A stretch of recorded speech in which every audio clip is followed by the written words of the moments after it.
The block's pink. That is a large part he cast of the a spell. No, it still works, though, you know? And now he's pink. Yeah, I can't. There's easier ways to get around it. That makes perfect sense. Because when we talked about home, it was in the astral sea, no? We were like, oh, there's this thing, and that is that thing is floating in the astral sea. Yeah. And that was what home was. And then I showed you the other worlds that existed in there. Yeah, I just want to write it down for my own sake. We'll talk about it. It's all good when you're not playing video games. I'm sorry. That is never a state that you will find Adam in. It will be if he wants to talk about his fucking backstory. Yeah, still haven't finished. Still haven't finished it. Level 9, baby. We long rested at the end of the last session, or some point in the last session, didn't we? Yeah. You are all long rested, yeah. That's fine, just so I can fix my HP on Foundry, that's all. We did a bit of whatever, but it was like, we long rested.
No, keep watching. Well, welcome back, the useless fucks. Welcome back, RJ. For reference, we did do a little face-to-face session last week, which we're still in the process of editing, so we are picking up the party after that. Baldwin has been having a quiet nap since RJ lives in the US and was unable to join us. But we pick up with the group having arrived back in the Starfall Enclave. They've travelled from the far reaches of the Feywild, where they encountered a large lake in the middle of the woods. And from there, took part in a divine tug of war to resurrect Willow from the clutches of death. Willow is now somewhat changed again, but get the feeling that this is now a mortal form. Last you left off, Captain Varelis said that he needed a day or two to kind of regroup after his captivity with the mercenary group that were tied to the Twilight Stalkers. You kind of all right now are stood in the middle of the street. It is night. What do you want to do?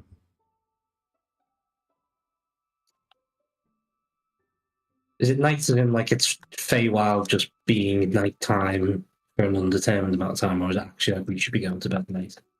If that makes any sense. Make a survival check for me. I'm not good at this. Or just our Shimmer. Oh, no, Legacy has one. Baldy. Or Baldy? Yeah, Baldy's a survivalist, I think. You're slowly getting a grip of the understanding of time here, Laboran. But it's nighttime. It could be early or late evening. You're not sure. Shimmer would know though. Shimmer, should we be going to bed, or is this a normal time? I don't think it matters what time of day or bed time of night it is. I'll be going to bed with you. You want? It's about middle evening, 8, 9 o'clock.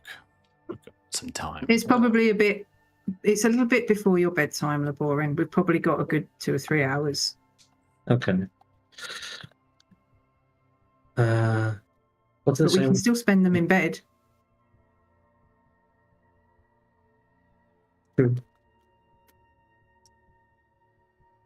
Well, I think, what was I wanted to do last time? Did I want to like keep an ear out for like rumors of things? That's what you said you wanted to do, yes. I think I wanted to go on a slime hunt. Yeah, everybody has their own side quest. The presence of the other goo man and the fact that I learned there are multiple appearances intrigued me.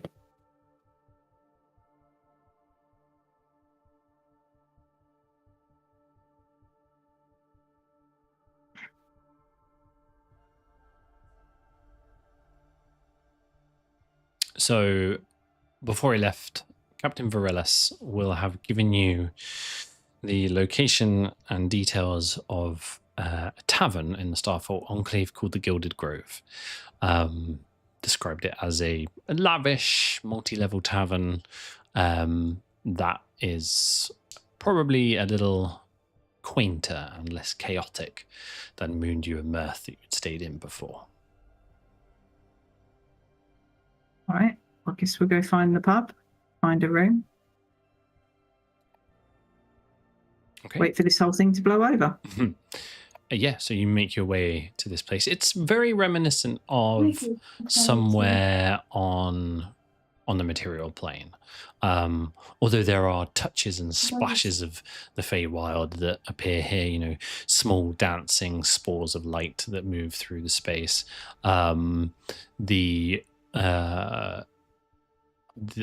Each table is kind of nestled in the alcoves, and they're all shaped like oversized blossoms.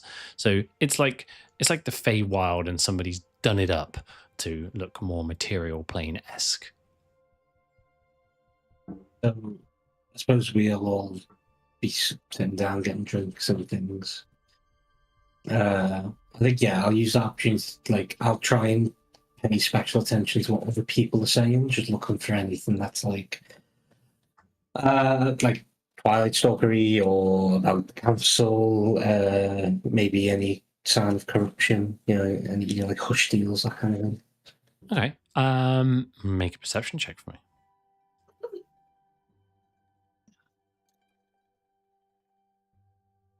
Is there a plasmoid in the pub other than me? 21. You don't see any plasmoids, Laboran. Oh, well. And the space is relatively busy. It's filled with Eladrin and fairies and satyrs.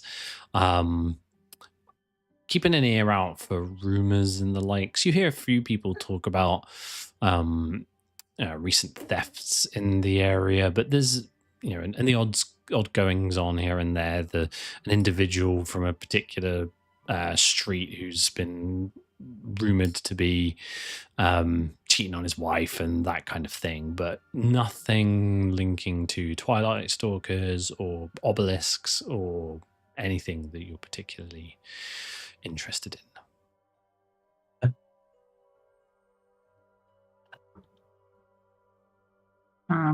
I'd like to, I don't know, Shimmer would probably ask around and see if there's like a board with the town map on it or something outside.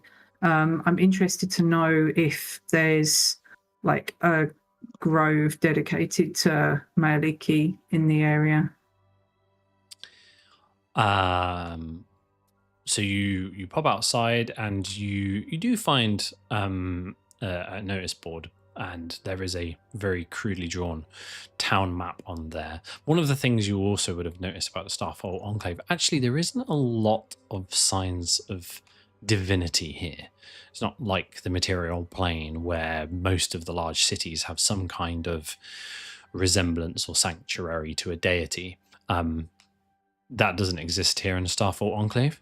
And to be honest, the feeling that you get is that divinity isn't something that's very well cherished, particularly in this part of the Feywild.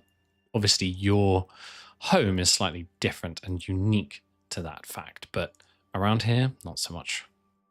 That's fair enough. I wouldn't expect to, see a temple or something anyway in the Feywild. It's not kind of how we roll, but yeah, that's fine.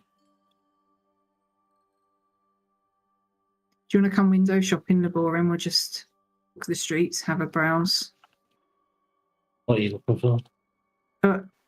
I'm window shopping. I'm not looking for anything. I'm just browsing.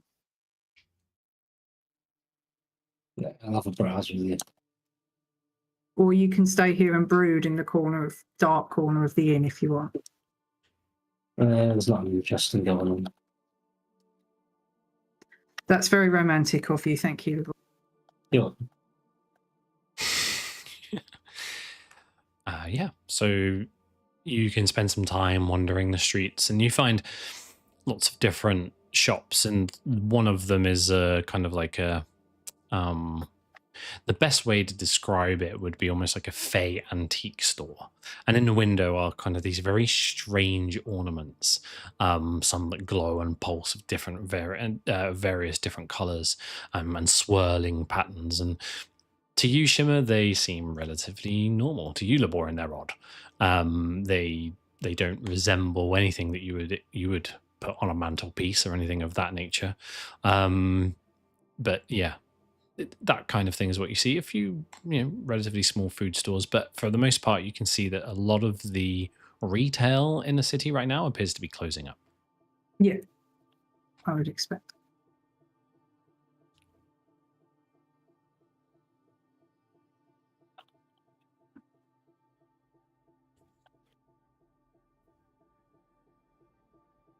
anything catching your fancy, Shim? Sorry? Is there anything catching your fancy? Not really, no. I mean, it's not like I've got a mantelpiece to put anything on, is it? It's just nice to kind of be home, or as close to home as I can be, and just, soak up the atmosphere a bit. This is normal to me, and it's quite different from the material plane. So it's nice just to kind of see some familiar sights and sounds and stuff like that. Soak it up a bit, because I don't expect we're going to be here very long. And after that, who knows if I'll be able to get back. Yeah, I understand. But these things have a way of derailing, I should say. Yeah, they certainly do with us. I'd rather not derail my home plane, though, if it's all the same to you. Round of us.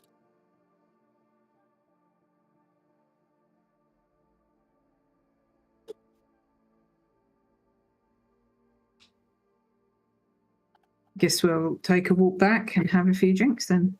Okay. Willow, Baldwin, Lexi, what are you up to as you sit in this tavern? Have some time.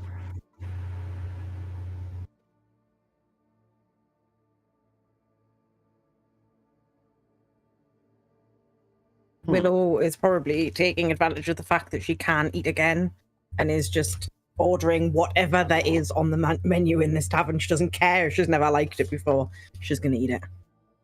May I recommend the bumblebee bombs? We're in a different tavern. They might not have them. It didn't say it was a special. Well, I don't know. There is an assortment of things that come out, and a lot of it is a Feywild attempt at food that you will have seen from back home. Like when Americans try and do fish and chips. Exactly like that, yes, but more extreme. So it is you kind of get it, and it looks like what you would expect, but it doesn't taste like what you would expect. But you just don't care. The taste of food is just too good right now. You've gone so long without it.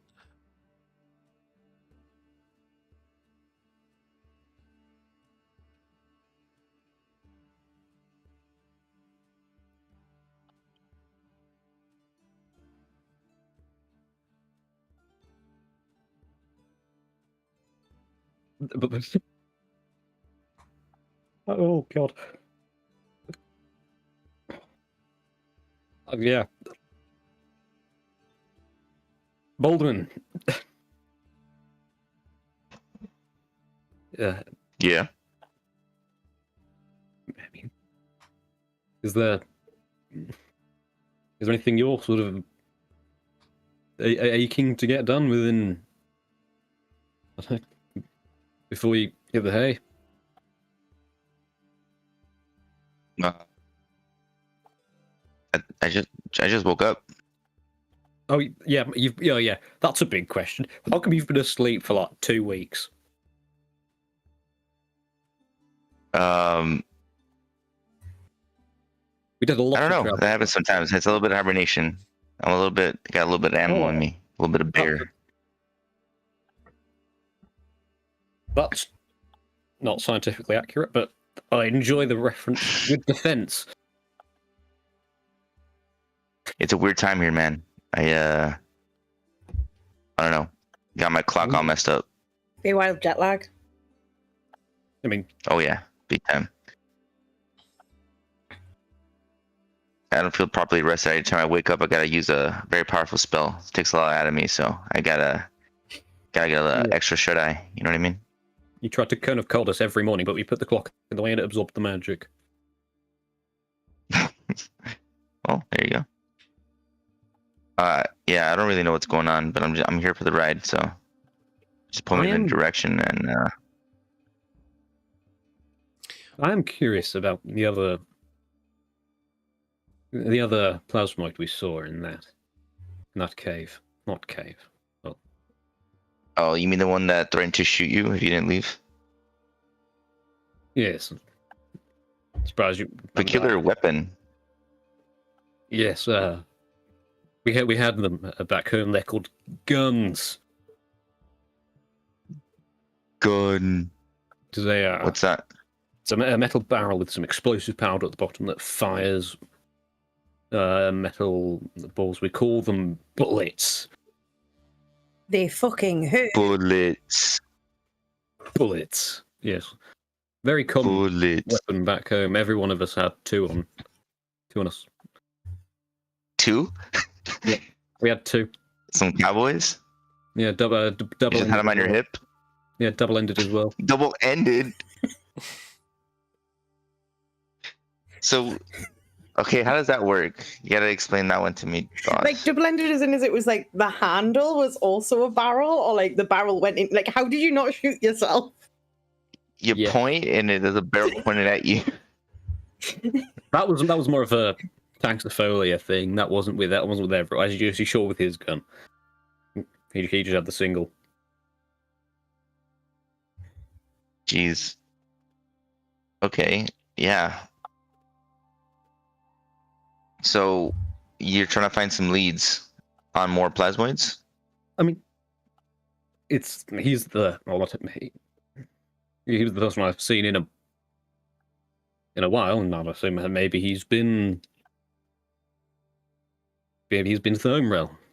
I know it's very rare. Maybe he was someone from Taxifolia. But it's very unlikely. But I don't know. I'm just curious to hear about it. Okay. Got any leads other than him? Yeah, well, other than I've been told that they are rare, but there's more than one. I'm hoping I can finally understand what Knick-Knack was scared about. Mm. Because there's apparently some serious business. What's happening back there? Do your people normally take up mercenary work or whatever he was doing? I mean, not really my people. We weren't sort of allowed to leave. Or it's Mm. very difficult, at least. There might were. Were you aware of any other tribes? Not where we were based. There were. No, that's a yeah.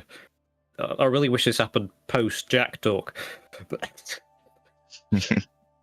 So I'm gonna go you, with yes. you would be aware that your race, your species existed outside of your home, and that for the most part they would be considered explorers, and in that respect may operate in tribes, but there is the odd plasmoid that would operate independently like you currently are. Yes. Solo, self-employed plasmoids. Yeah. It's always one of those things you don't really know how to ask, rather than just approaching random civilians saying, "Have you seen someone who looked like me?" And it's a bit awkward, especially as it's not something we're all desperate for. Maybe for a price. Everybody has a price. Yes, but what if they just haven't seen them? That's Oh yeah, that's a possibility. Oh, Zone of Truth. Just Zone of Truth them. The whole place. It's only 15 feet. And I feel like that may be too much for a peaceful thing, and as long as they're not hostile, they shouldn't. They have no reason to not tell us. Maybe we can go based on their reaction when someone sees you. If they don't act surprised, maybe they've seen your kind before. What I would say is that in the short time that you've spent in the Enclave, very much like any time that you spend in a material plane, Lexi gets a lot of looks. Yeah. Okay. Still rare. Yeah. You could be. It's also you're pink, so maybe that could be another factor. Yeah, I've been fake cursed without knowing about it. I don't know if I agreed to something in my sleep. Someone pulled me out of my pod and made me sign something.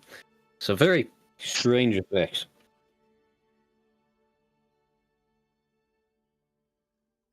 Does it suit me? Do I pull Yeah, it looks off? pretty good. It contrasts your armor pretty well. It's nice. Yeah. Willow, you seem to be enjoying that. I am. It's like I forgot what food tastes like. Yes. There was a sort of very. Now I can heal you. Yeah. Yes. Oh, I've missed my chance to deal automatic 40 damage. Damn it.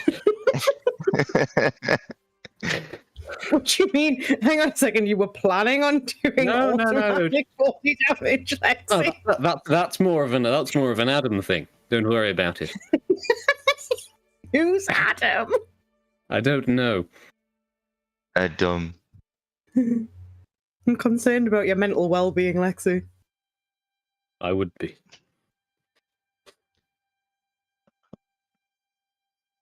Yeah.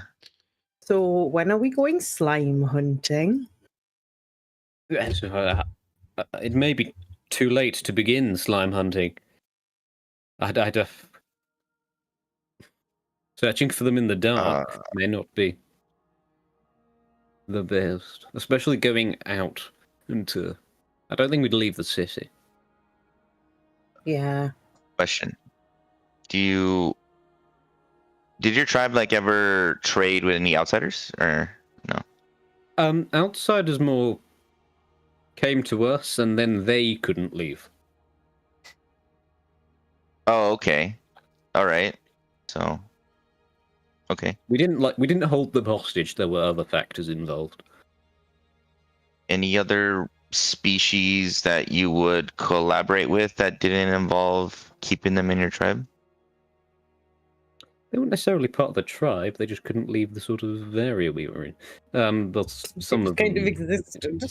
yeah, some of them. Well, some of them left. I mean, a couple of them disappeared. We assume they left. We hope they left. I mean, I left. Yeah. I think I disappeared. Well, I was sort of blown away, but still. Everything's Yeah. fine. Just trying. now. Yeah, just trying to figure out like maybe there was a particular race you would trade with. Maybe they would know. Oh, those Fry Cream. They happened to run. Night cream. Yeah, and occasionally there was some astral elves. Yes, Maybe Thry try Cream, asking yeah, them folks.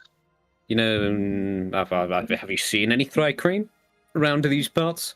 Have you seen Never any? even heard of a night cream. That's The what weird Knick-Knack bug was. man that Yeah, you know appeared Knick-Knack? one day, remember Baldur? Yes. Who Oh, crashed with his the bugs? Yeah, he crashed his spaceship Oh. and then left. Told me there was bad things going on, but didn't know himself. I wonder if he ever rebuilt that true. spaceship. I don't. Yeah, that is a mystery. I mean, I'd hope so. It seemed that there was some very serious business going on there. But this is a May- job for the morning, I'd say. Yeah, maybe we can try asking people instead of looking for that we're looking for plasmas. We can try asking them that we're looking for side creams. Maybe. I'd say That's more they're common. rarer than plasmoids on this plane. We've at Okay, least seen fair we've enough. at least seen a plasmoid. We could always go back. I doubt he's in the I same guess. place as the dire walk. He told Yeah, me to probably fuck off, and I invited him to do the same. Well, we found him by chance, but just by doing our thing, So maybe the same will happen. We just keep pushing forward. Maybe I assume that the band we thwarted were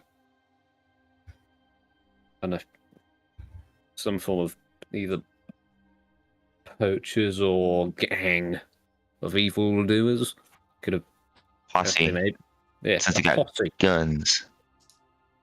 Maybe they're hired as irregular mercenaries who just need a Laborian's listening out for them before me and Jim are left to do shopping. Oh, nice. Okay, yeah. He's got an ear to the ground. That's good. Yes, well, hopefully not to the ground. Had with Yeah. those specs.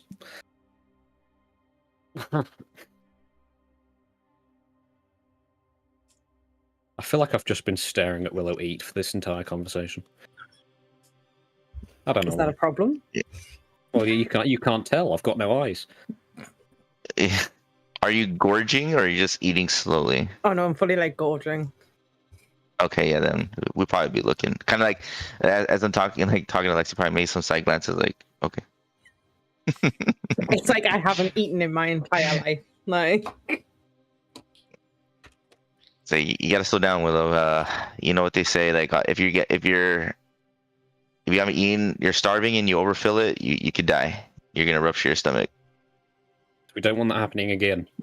The dying, not the rupturing.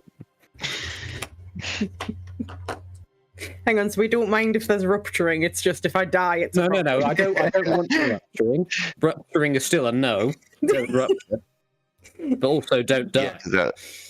Yeah. I'll stop for like 30 seconds to take a really deep breath, like, and then just start chewing slower. Yes. There you go. I recommend stopping now, and then later on we can have some of the Feywild native food back at Mountain Dew. I thought you were going to say we could have some of the Feywild natives. No, not eat the natives. This is the second time I've been assumed to have eaten someone in this plane. I mean, people who don't know you might have questions. You do look like you just absorb someone and move on. Should I cover it? In order to, because I feel like I could just put a helmet on and like a towel or something. A towel. I don't know. It'll cover it. Cover the main part. The helmet over it. I'm now just picturing us walking around with you looking like you make TikToks about your wife. Yeah. Maybe not towel. I know something to cover the eyes. And then when my helmet doesn't cover itself.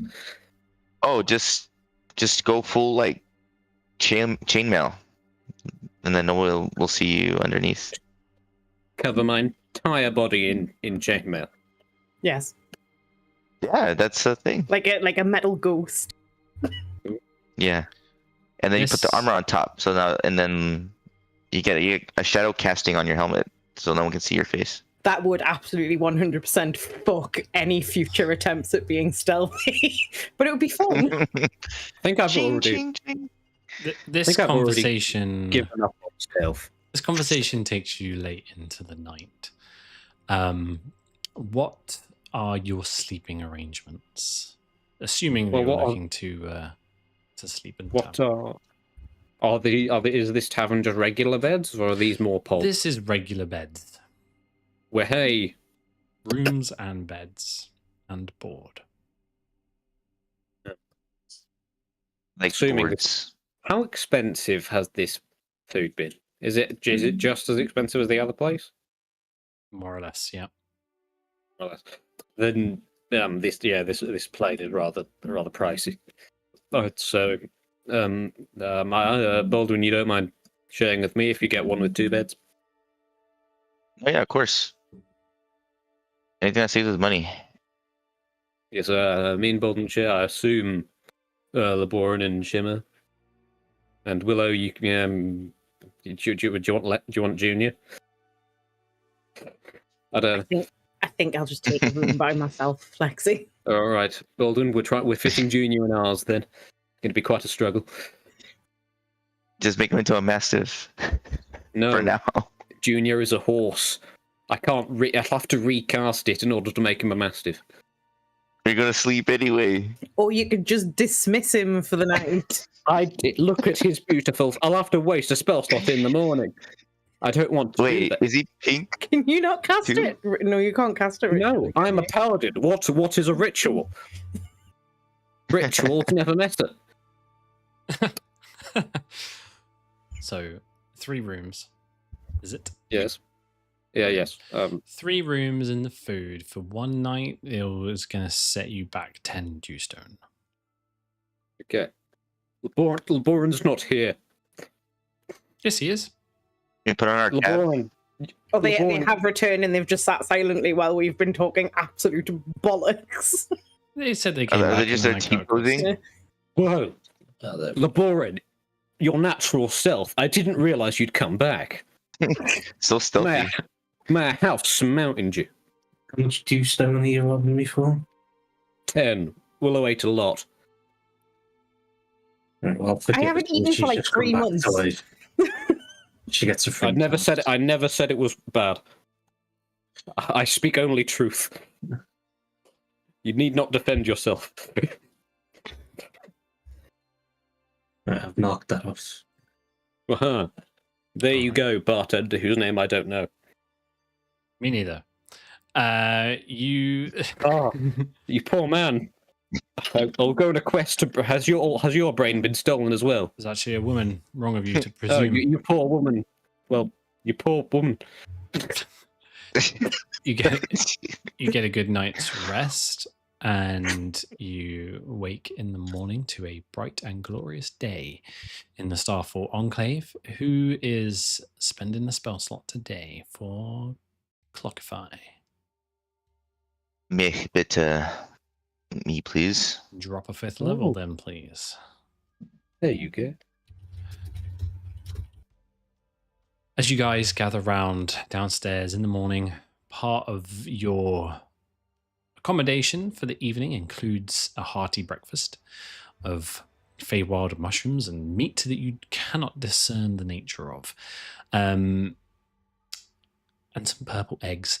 Where and what would you like to do?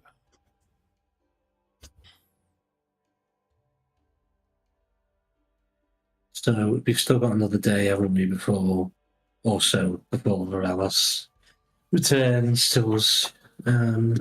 Yeah, he said he'd meet you at Mundu and Mirth on the second morning, so tomorrow morning. Okay.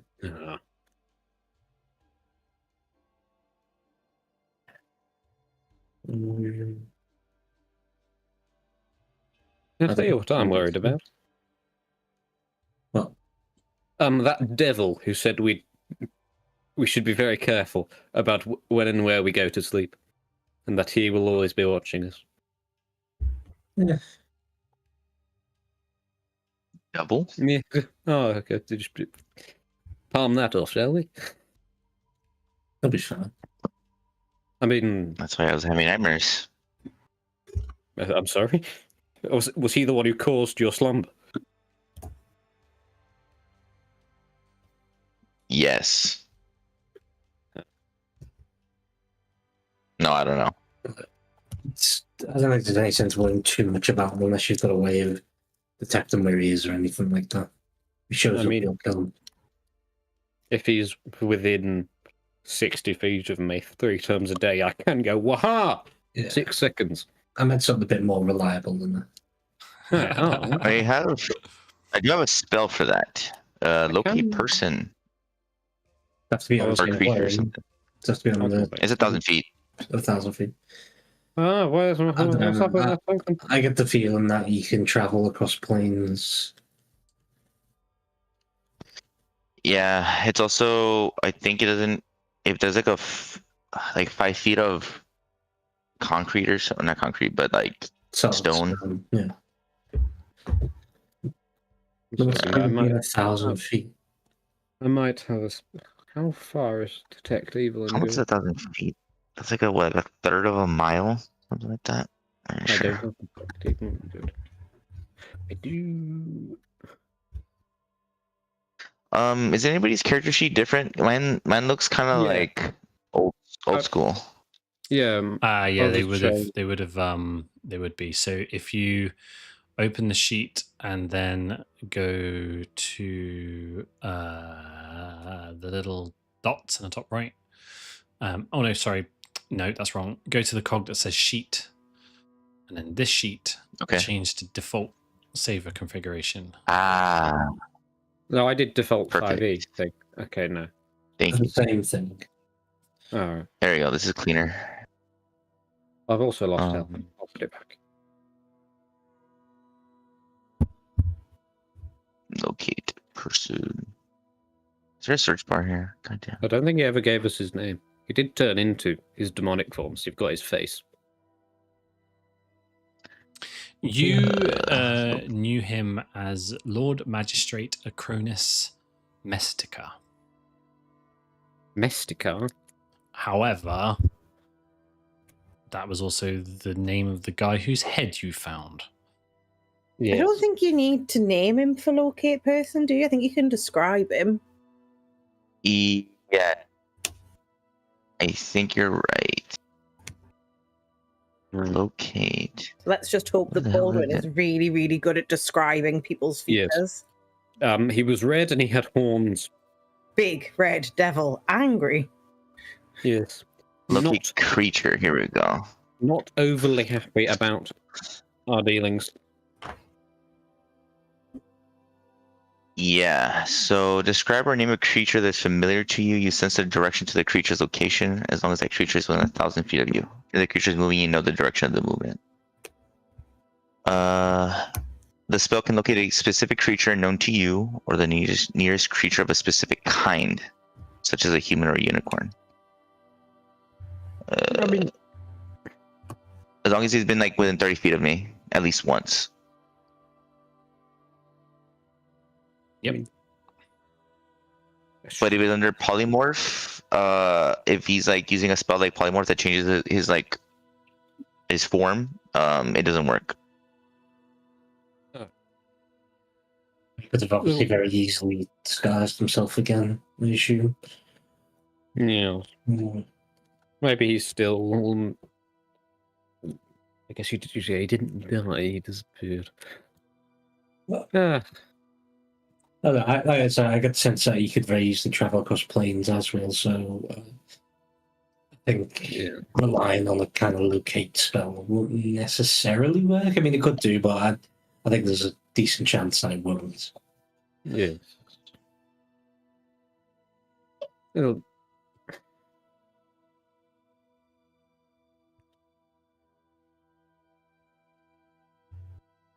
Is Could he maybe our do- top priority right now? I mean, No, not really. actually, Lexi's got a priority. Is there like an arts and crafts store? Like, you know, make some posters. Yeah, probably.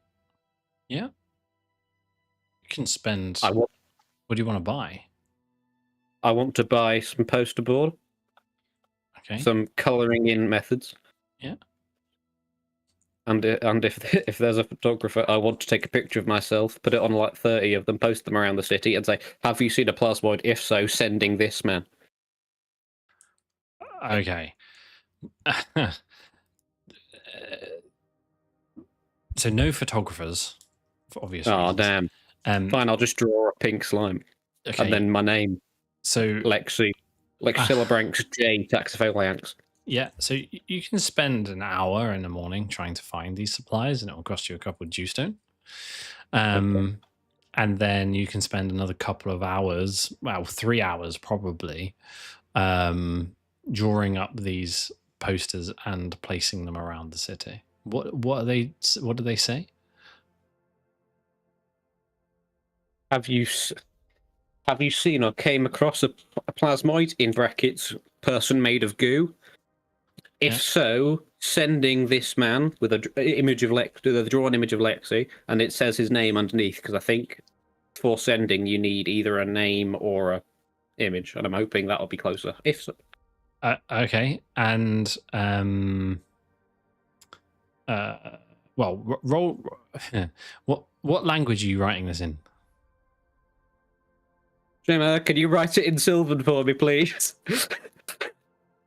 And if say only in he doesn't understand Sylvan, so say put it in Actually, oh yeah, I don't. Yes, I'll write it in Sylvan for you. Can I write it in common on the back? Yeah. So because I don't speak Sylvan, so I'm just going to get a load of people speaking Sylvan to me. Okay, I just realised, whatever. It's Lexi's done. and then make a performance or sleight of hand. Yeah, performance check for me for the quality of the drawing. Okay. Performance. 13, I think. Is that it? Is 11. That's 11. Oh, damn, that's worse. Yeah, Okay. so Close, yeah. the image that you draw with essentially crayon is just this big pink blob, and then some gold coloring in for the plate armor, and then just a bit of brown, which is like the sword or something, Why is my sword brown? because that's what the colors that you found. Oh, okay. This reminds me- And it says if you see somebody who looks like this, contact Lexi. Lexilabranx J Taxophilianx. Okay, good stuff. Thank you very much. That'll be 4 hours of the day. Well, I hope other people have things to do. Yeah, I did have a thought. So we said that that guy's not our top priority. However, I do remember he's linked with that whole sort of trafficking underworld shit, which is obviously where the Twilight Stalkers are. So I think it potentially long shot, but we did find out more about this guy or like where he is or whatever. We might be able to learn more about how all that stuff works and get some leads to that.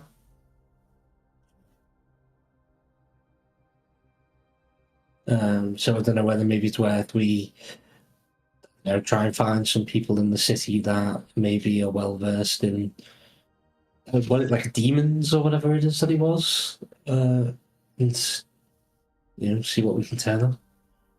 Okay.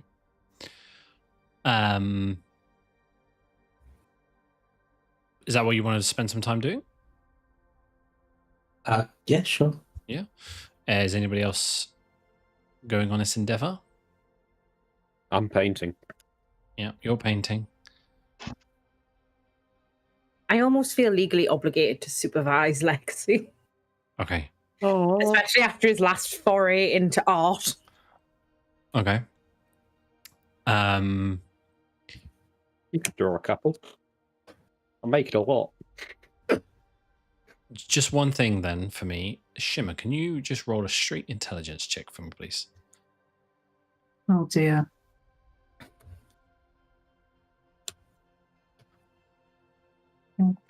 Found it. Oh dear. Okay.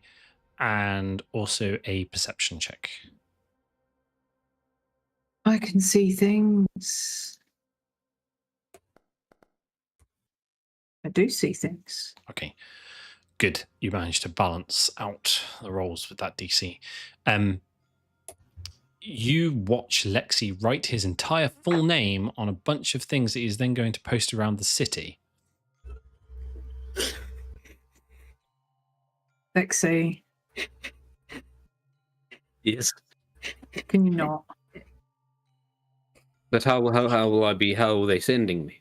Alexi, you're not going to get anyone honest to respond to this. You're just going to get more scammers. They're going to put your face in a book, quite literally. Don't give your real name out and don't tell people how to contact you. If there are plasmoids here, we'll come across them. It's not my full name. I've added a J in the middle. It doesn't matter. Don't split hairs with me. Oh, okay, fine. I've made 30. Well, you need to burn them. Use flame here. No, But I want to hear you. Whoa. Right. Willow, can we have a fireball, please? No, I'll post that. I'll put them in. I'll place them around the city when we leave. Lexi, this Not is a hit- bad idea. This is possibly the worst idea you've ever had, and that is a very high bar. So please don't. Damn it. While they're having this argument, I just want to very quickly, just firebolt the pile of papers. Yes. I wasn't going to post them in this city. I was going to wait till we're back home on a different plane. Make an will attack keep roll it for there. me, Willow. Listen, Lexi, if you're carrying this shit around with you, someone's going to have it off you, okay? And then it's just going to be bad news bears. Do you want more tentacles in your brain? Because that's where this is going to end up. Or put it in the handy haversack. No, Suddenly, there is while nowhere this safe. argument is happening between you with this pile of posters on the table, there's this flash of light from 10 feet away, and then suddenly they erupt into flames and burn. You can see little embers and little floats of burnt paper begin to blow across the tavern. Willow has stood there with still the embers of her firebolt in her hand. Thank you, Willow. It's nice to know that somebody fucking to me occasionally. Make more, Lex. Don't worry. I'll help you. Don't make more. Seriously, you will end up with Not right tentacles now. in your head again. You will Peter. end up with tentacles in your head again. And, I don't have some weirdo aunt that's like fucking all powerful that's going to save you this time. We will sit down and have serious considerations about what we write on these posters, Lexi. But maybe not right now. Make them when we get home where it's safe for people to actually know your name. Can you consider this payback for the ink? No. I say this out of love. It was 4 hours of my entire morning. All the That ink was creativity really I- fucking expensive. And what else are you going to do with? Were you going to do with your fortune? This is love. This is all that I don't. This is all my love on paper. That's dead I now. don't want papers with bits of your love on. No. In the meantime, I don't know what Laborin, you you mean take by a stroll into the city and roll an investigation check for me.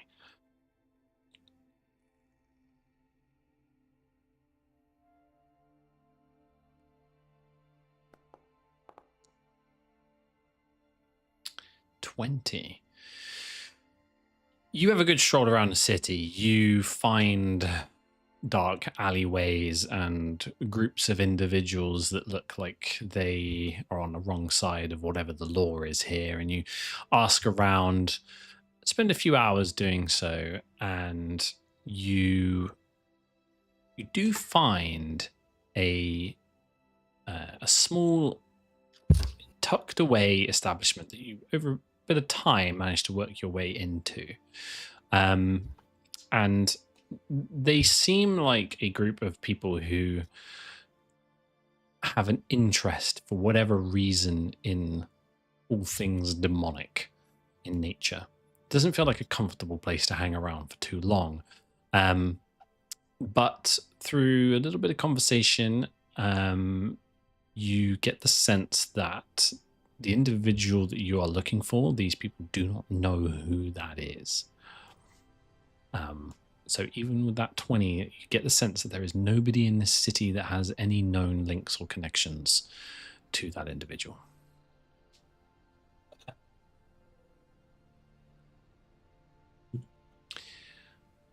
Shimmer, was there anything you were doing in this time? Oh, sorry, LeBron, that would have taken you a good, like, most of the day, 4 or 5 hours. Yeah, that's cool. When I'd finished arguing with Lexi, I'd probably ask Willow to keep an eye on him and make sure he doesn't put his name on anything else. Lesson learned. I wasn't going to post them. I was going to keep them as emotional things. Doesn't matter. It's still identity theft. Of my own identity? Potential. No, not of you, but like the potential for someone to steal your identity. I'm not going to argue with you. Listen, I'm not going to argue with you for another 4 hours. Do you want me to wipe off all the name tags I've stitched onto my armor? Yes. Do you know how hard it was to stitch things into +1 plate? Look, no, the only people that are going to take your armor is if you're already dead, so it's fine if they know your name after you're dead. You have my permission to stick the posters up when you die. I can't... I'm going to go sit down Lexi, and sulk like Junior. Yeah, you go and sulk. Willow, please supervise the sulking. Take his crayons away and burn those as well if you have to. That's money. I spent... Yeah, so is the ink. I spent Laborin's money on that.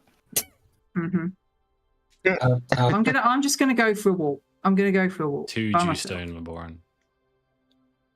How much fucking juice stone? That did I spend on 4 hours worth of arts and crafts? Could have been a lot worse. What are you doing, Shimmer? Sorry, are you going for a little wander? Yeah, I'm just gonna go wander around the city, see what I can see, take it all in, etc. Okay, is there anything you're looking for in particular?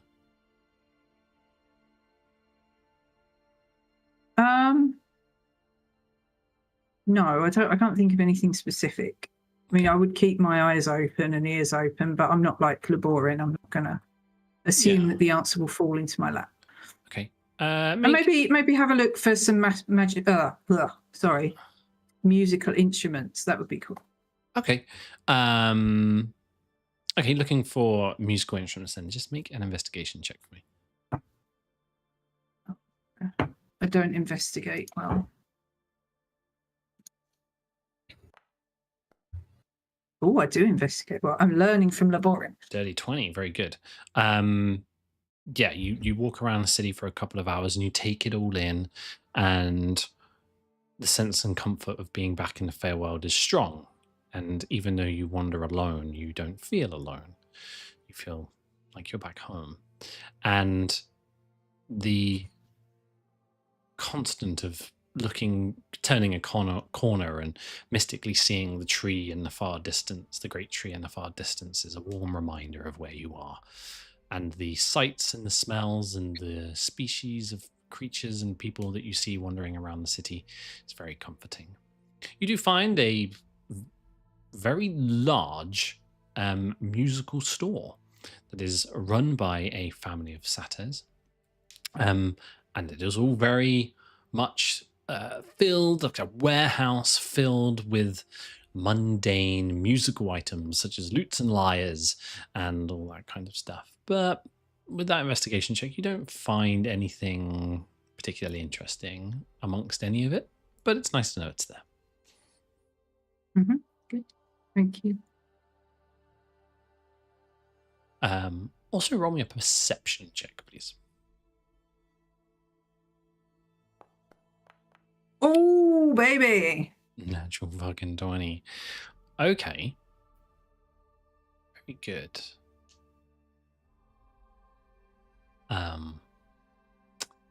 While wandering around the city, you hear, as you walk past a very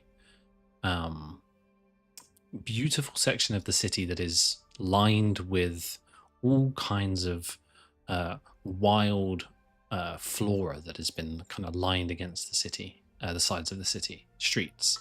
There is a stone wall along one side, and in it is an archway, and you hear, as you walk past, you kind of look in, and it's just almost looks like a very overgrown grove of some kind. Lots of different flowers and flora from the Feywild.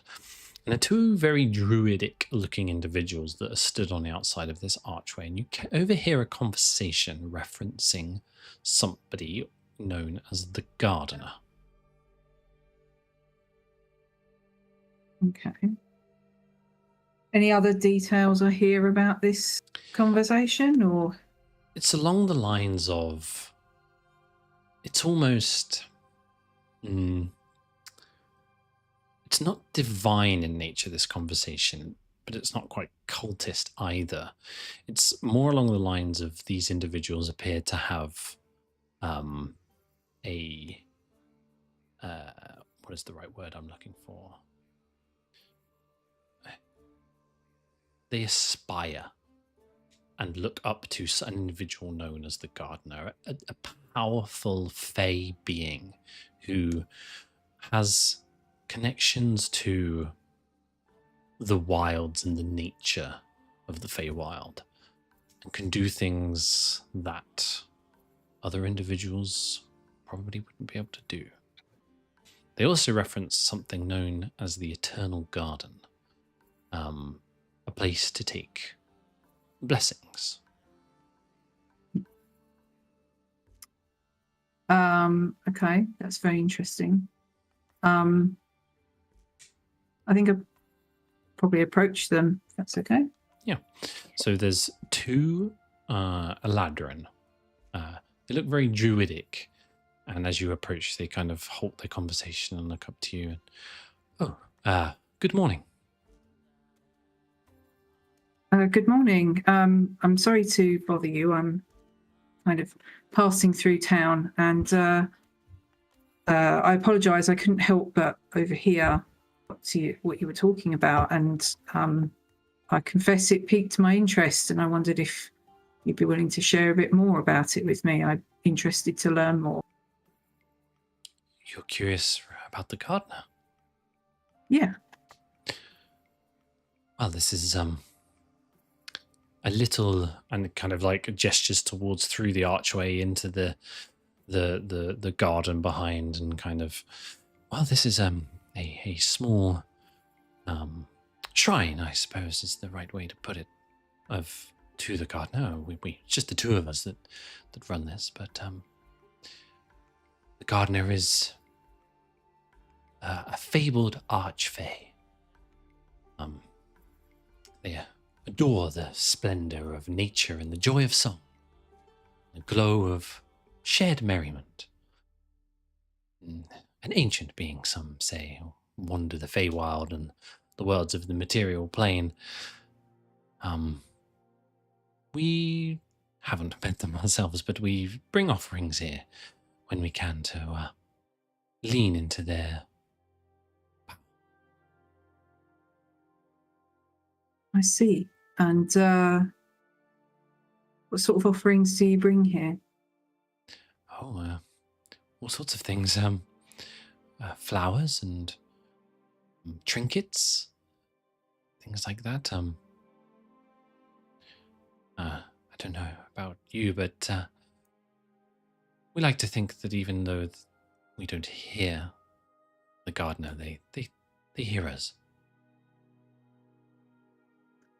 It's odd. I grew up in the Feywild. I've not heard of them before. Oh, I don't know what to say about that. They're not well known, and some say the gardener doesn't even exist. But well, we've seen things in our travels that we believe could only be the work of the gardener.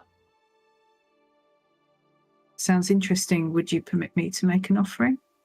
Oh, yes, certainly, please. Feel free, and kind of gestures towards the archway.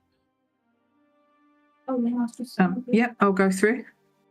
Yeah, you walk through, and you're suddenly hit with this dense humidity, almost like you've just entered into a tropical rainforest or something. And there's this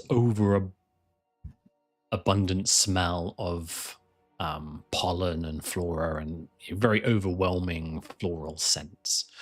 And there's a very small dirt winding path that leads further into the garden. And just in the center of there is this very small wooden stool, very ornately carved. And just scattered around the bottom of it are a few flower heads and trinkets of low value and things like that. These two have obviously been placing here for some time.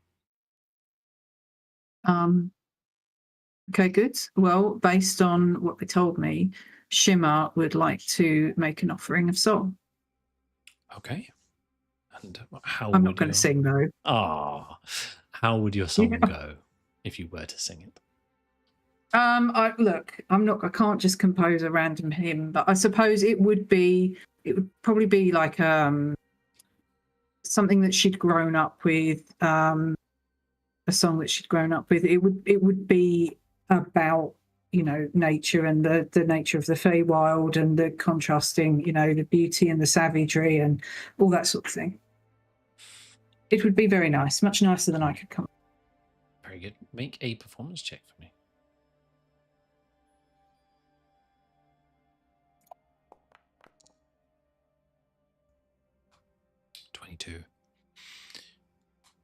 You play this tune and you spend a few minutes, 3 or 4 minutes, playing this very beautiful song from your childhood. And you feel that there is a light breeze, but you don't get any other signs. That's pretty much what I expected. But, I feel better for having done so. So I'll go back out and say thank you to the Eladrin. And they nod and any luck, any word? No, but sometimes we just give. Sometimes it's the gift that's important, not expecting to get anything. Oh, you're absolutely right. Continued faith, offerings of blessing. Certainly. Well, it's a pleasure to meet you. You're welcome back anytime. Thank you. That's good to know. It's been a very, very long time since I made any kind of offering to any deity. So thank you for the opportunity. It was kind of nice. I hope to see you around soon. Yep. So I'll take my leave and just wander my way back the long way round. A good 3 hours, I'd say, spent doing that. Baldwin, anything you would like to do?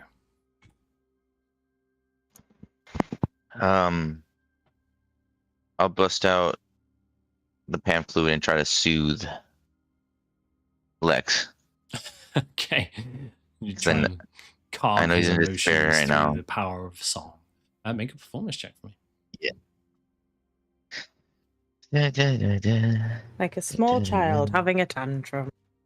You burned 4 hours of work. Well, imagine your child, your young child, has just been painting for 4 hours, and then you went in the fireplace. What was it? Was it 250? Fuck off, Baldwin. Baldwin, He's back. You seem to irritate Alexi with the song more than you calm him. Sorry, Lex, I tried. Like nails on a fucking chalkboard, that is, Baldwin. It's not great. Appreciate it. I'd recommend practicing. Okay, I'll give it a go. Not here. No, it's too late. You gave me permission. It's infinitely better. No. Oh. Thank you. Yeah. Sometimes it's just trying, until you get it right. I understand the danger. That was communicated fairly quickly, and I understood it. I just can't. I just don't. I just don't want. Why the fire? Why Can you not? imagine what would have happened if you'd lost a single sheet of that paper and Yeah, your name that's- had disappeared across the Feywild? Although there's a different name. I put a J in there. They'd be searching for Lexilla brings J saxopholianx. That's not how initials work. What if you put Yeah, Junior, like the horse? They can't take him away, can they? I don't want my horse's brain being stolen. But your own brain is okay. I don't have a brain. I've got a nucleus. Maybe that's. If only you had a mitochondria, because that's the powerhouse of the cell. I It might is. not a powerhouse in myself. So, day draws to a close. Is there anything else anybody would like to do before the end of the day? I'm going to hand Lexi a small pile of whatever paper does remain of his stupid amount of flyers that he bought and his crayons. And I'll just look at him and say, you can draw what you want, just don't put a name on it. Okay. Do you even need a name for sending? I don't think you do. We could have just crossed it out. Yeah, you're the.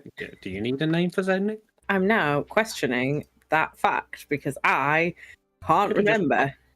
Could have just crossed the It's a name. creature You've with got which it- you are familiar. Yeah, you've got to be familiar. So I'd that's say the that problem. pink blob of paint is familiar enough.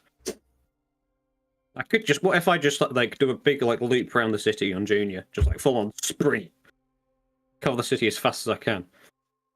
That's vaguely To do familiar. what? To hope that enough people see you that you become familiar. I'll In the be, hopes like, that screaming One at of them. them recognizes the. But I could be like screaming so like if you people can want to open their spend, windows. if you want to spend another 2 Lexi, do you stone, not and think a bit 4 of hours. subtlety would go down well?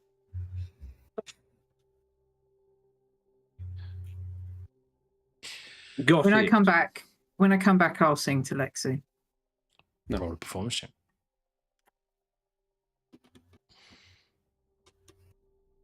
Don't do that, you don't. There's better ways to do that.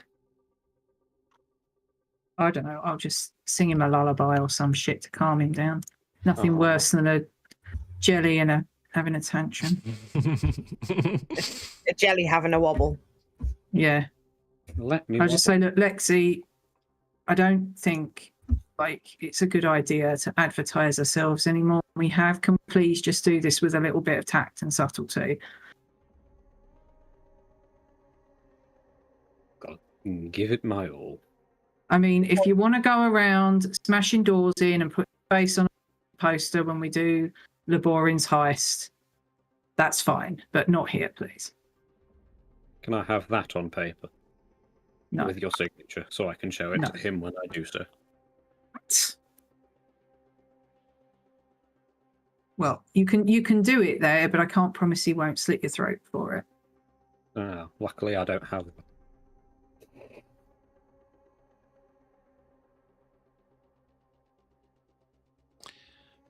Okay, so before we go into the next day, and you sit in the tavern in this evening, would you like to spend some time to reconcile your situation and your task? The voice in the sky thinks it's a good idea, so probably should. Yes. Let us do so. I have no fault or stake in this because I wasn't here. So You were there. You were just sleeping. Welcome to your stake. Just like, I am not involved in this situation. I'm taking a step back from this I grapple. entire storyline. I Yeah, Baldwin's like, grapple I've had my story, so I'm not. No, I'm I totally interested. I just don't know what happened. Right. So Willow, which deity are you under now? Do you even know? Pass. Next What question. happened? What's with the eye? Pass. Next question. What's with the cool hair streaks? Pass. Next question. Okay. Scars, cool scars. She's just sitting going, don't know. Guys, I really don't know what the fuck's going on. Have you seen it yet? Perhaps. Well, I'd assume so, because I'd like to try and imagine that Willow has in fact bathed. So perhaps Baldwin would benefit from some context to what happened post leaving the hideout where you found the mercenary group between then and now, and then it might be worth discussing what it is you're trying to achieve and how you intend to try and achieve it.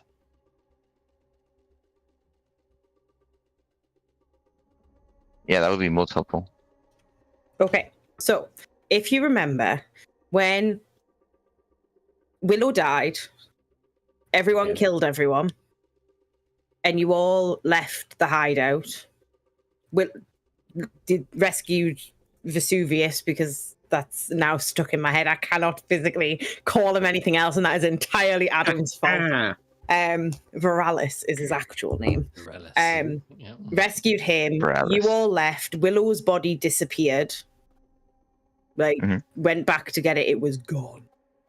Yeah, I remember that. And then, obviously, Willow had a bit stay, go, you're going to die, someone's going to die, with Merkel's stupid skull, and then Saloon, and then was not dead, but nothing happened. So then, when we had the last session, it was very much Willow focused.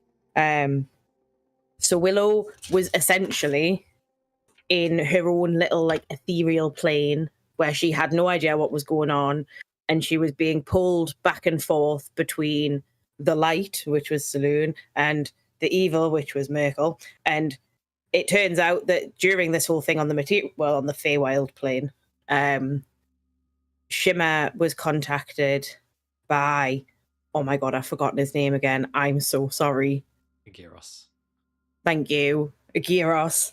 And was kind of told, you need to go this way through these really creepy woods that you were specifically told not to walk through. So, and then they went that way, came to a lake where they could just see Willow floating in the middle of the fucking sky. They had to kill lots of monsters. And then the Borin killed a giant squid, I think. Some kind of squid thing. Lexi murdered a load of evil necrotic tentacles for me. I became one with my material body again and fell from the sky. Landed on Lexi, who had become a giant pink jelly puddle in the middle of this lake. I'm very put off by the way that his camera follows him. Sorry about that. Lexi caught me from the sky.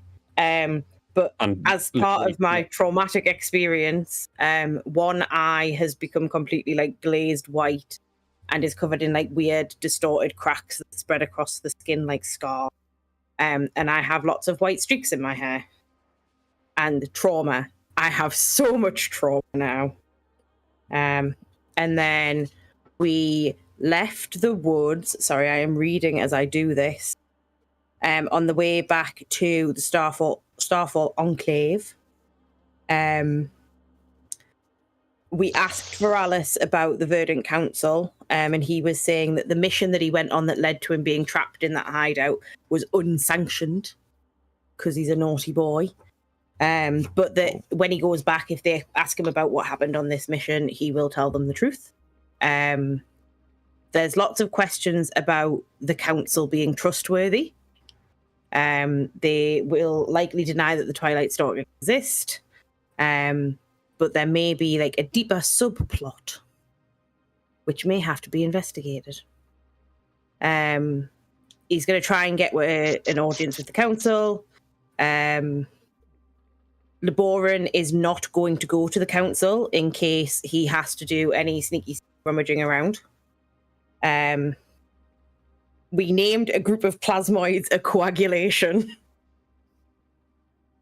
which I feel is key information here. Lexi had a friend who might have been called Gordon, and they were sometimes friends, but it entirely depended on how much they knew each other at any given moment. They don't recognize each other? Sometimes they do, sometimes they don't. Oh. That is something that is on the list to ask Lexi at some point.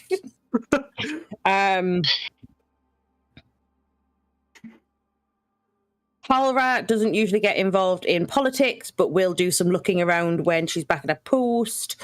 You get really shitty exchange rates on dewstones and gold, but haggling does work. None of us are particularly good at haggling, so I don't have much hope in that. We're going to speak to Veralis tomorrow at Moon, Dew and Mirth. We may get access to the archive. Halra went back to her post. Veralis went home. We got told to stay out of trouble, then naturally decided that somehow we're going to figure out how to get into trouble instead. And then we went to the Gilded Grove. I And don't that's where we are feel now. like I missed any major plot points there, but I probably did. That's pretty good.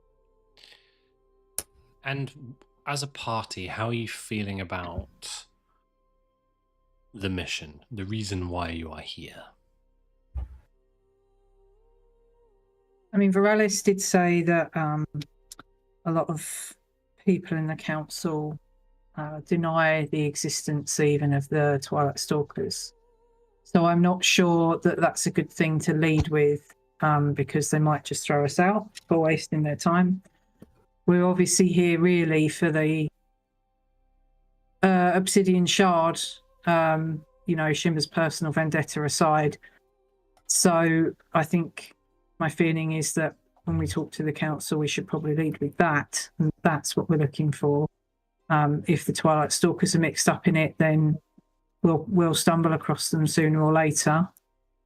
I'm not saying that, we should keep the Twilight Stalkers a secret, but I think we should keep it in the back pocket unless it looks like we're not getting anywhere. That's just my feeling, based on what Veralis said. Maybe ask them about the Gibbet crossing. Was that what it was called? Yeah. That's we need to as well. So that in theory would lead us to a sharp piece or a best assumption of where one might be anyway. Mm. But Did also, we- Veralis is the only one who knows about that. Did we confirm there is a Twilight Skibbit in the Feywild? No, because that was never a thing. It was just that the two words were in the region of each other on the unreadable page of Quilliam's book. It was like something, Twilight, something, Gibbet. Ah. I don't But think because there's any that page harm was in unreadable. Those were the only two words we could pick out. So I think we've just always immediately gotten Twilight's Gibbet, but that's not a thing. I don't think there's any harm in asking about Gibbet's Crossing. I mean, Veralis is the only one that knows the significance of it, but maybe. No, like Veralis, I haven't told any of you guys about that yet. Oh, I apologise. I misunderstood. Well, you never tell us anything, Willow, about anything. In fairness, just came back from the dead. You were only there for 5 minutes. Yeah, get over it, Willow.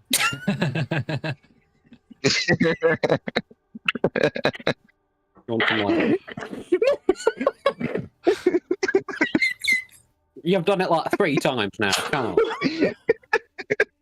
I had to make sure it worked. Get over. I mean, in fairness to that point, Willow, you do feel very vulnerable.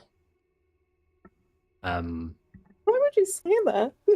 Only in the sense that you You feel entirely mortal. Ugh. Don't like this feeling. Welcome to the real world. Precisely. Yeah, mere mortal. It's what all of us feel all the time. So, I'm sorry. One of you can't get hit because you move so fucking fast, and the other one's got an AC of about 45. Hey, I've been one shot. Numerous occasions. Don't worry about it. AC fucking sucks. so is there anything else you guys want to discuss about any of that? Otherwise, we'll spend your dew stone and cut to the next morning. Can I try and haggle for it to be a cheaper night? Make a persuasion. Well, tell me, how are you intending to try and haggle? What do you say? Lex is going to work his charm. He's going to try and do some flirting with the bartender, with Interesting. the person who offered our rooms. Uh-huh. Lexi flirts. He's having a go. He's seen other people do it. He's had bards and other people tell them their stories. Roll a persuasion check for me.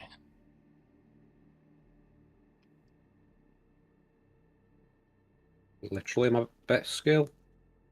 28. Fucking hell. Jesus Christ. You get the night for free, my guy. For all of us or just me? For all of you. Sick. Food Hey. and room and board is on the house this evening. However, you do feel like you've maybe entered into some kind of deal with this individual, and they expect you to stay in a different room this evening. Okay. Okay. I don't know how I feel about that. Baldwin has just watched this entire exchange between Lexi and the bartender with a look of abject horror on his face. This grey gnomish woman who is the barkeep here, she is flattered by your flirting, and yeah, she's like, yeah, you can have room and board for free for tonight. I'll see you later though, right? Oh, nice. Baldwin is absolutely in the cook chair. Wow. Lexi doesn't make any appearance, but if any of the, I'm assuming because the party's known him for a while. One look on him, you could just see him he is shaking in his boots. So this is the glory you were seeking, huh? No. No. Lexi says nothing, but he just and then suavely reverses. He doesn't agree to anything, but he suavely reverses. I'm doing some finger guns. She kind of winks and finger guns back at you.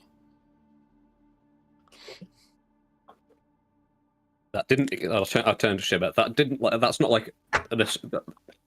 This doesn't mean yes, right? It's like acceptance, right? I expect you to, Jimmy.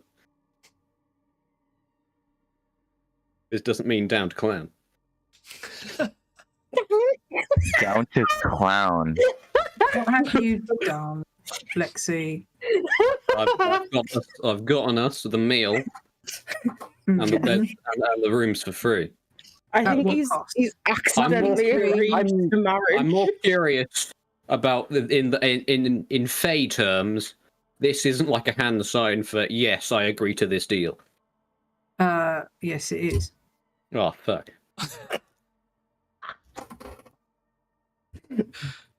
They don't even have guns on this plane. What's going on here? Well, that's why that's what it means. Lexi, nothing's free here, okay? What did we say about don't touch and say no thank you? rolled a nat 20. You persuaded her very well. Yeah. It was very impressive to watch, and then immediately got awkward when he realised what he'd done to himself. Yeah. Very on brand, though. Lexi's gonna send Junior.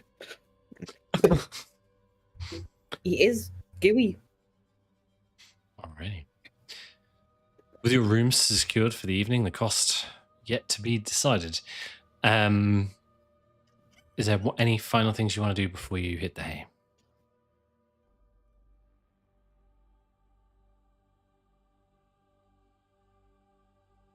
I mean, other than Lex is going to get up very early and be outside the bar.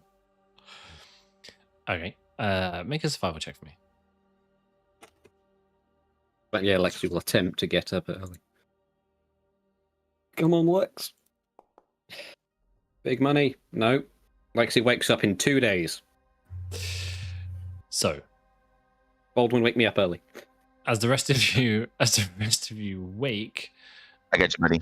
Baldwin, there is an opportunity to wake Lex as you get up and you feel like it's early morning. But there is an opportunity to wake him or leave him where he slumbers. Baldwin, my lover, defend my virginity. You also don't want this. Baldwin thinks for a second. It's like, I know he doesn't want this, but there are consequences to breaking contracts that Shimmer has, I think, has told us. Right. So he has to take one for the team, he thinks. So yeah, he wakes him up. Oof. The side effects of having a man with integrity in your life. You are I gotta waking think for the team. So you are All right, waking wake up. Okay. Yeah, I'm waking you up. Nice, bright and early. Yeah. I turn to a rooster real quick, just my mouth, and go coo coo coo, coo. And then I wake you up. Oh, look at the time. Baldwin, let's leave. Nope. You got obligations, my friend.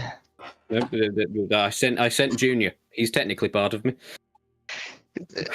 You sent Junior. I did my part. You do what you want. I shaped Self Junior into a vaguely. I don't know if I can, but he's made of goo. You so Shimmer, Come on, Jack, describe it. Shimmer, you wake in the morning and step out of your room with Laborin, and as you look down the hallway, you see Lexi Jr. step out of a room. A door opens and Lexi Jr. kind of clip-clops or slop-slops out of the out of a room, and just leaning up against the frame of the door is this like with just a towel around her is this gnomish barmaid, and she's got this massive grin on her face.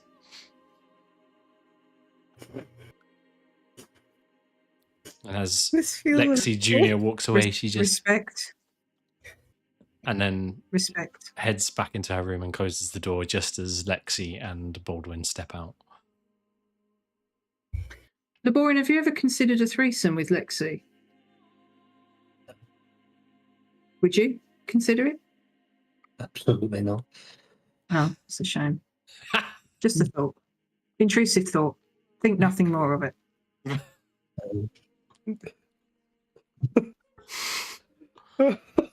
I'm sorry. Oh. And what is your plan this morning, team? I mean, wait outside for Vesuvius. He's not meeting you here. No, he's meeting fuck. with you and Mirth. Oh, let's go to Mountain Dew then. Let's go for Vesuvius. Okay. Lexi, I know that you're from a different place. Yes. But you really need to learn people's and things' names. But no, that's names are dangerous on this plane. I've given him a code name. I don't think the tavern needs a code name. Oh, the tavern. Oh, I thought you were talking about Vesuvius. I mean, that is also partially a problem, but we'll move past that for now because you have a valid point, despite the fact that he is from the Feywild. Maybe. Well, that's the name that he's given us, so we should respect him by using it.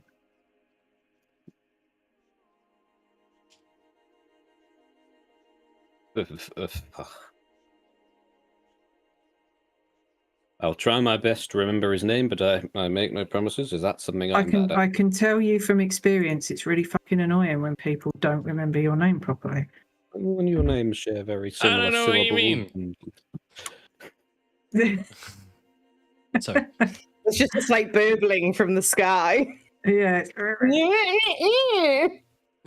yeah, it's just there's this cloud above Starfall Enclave.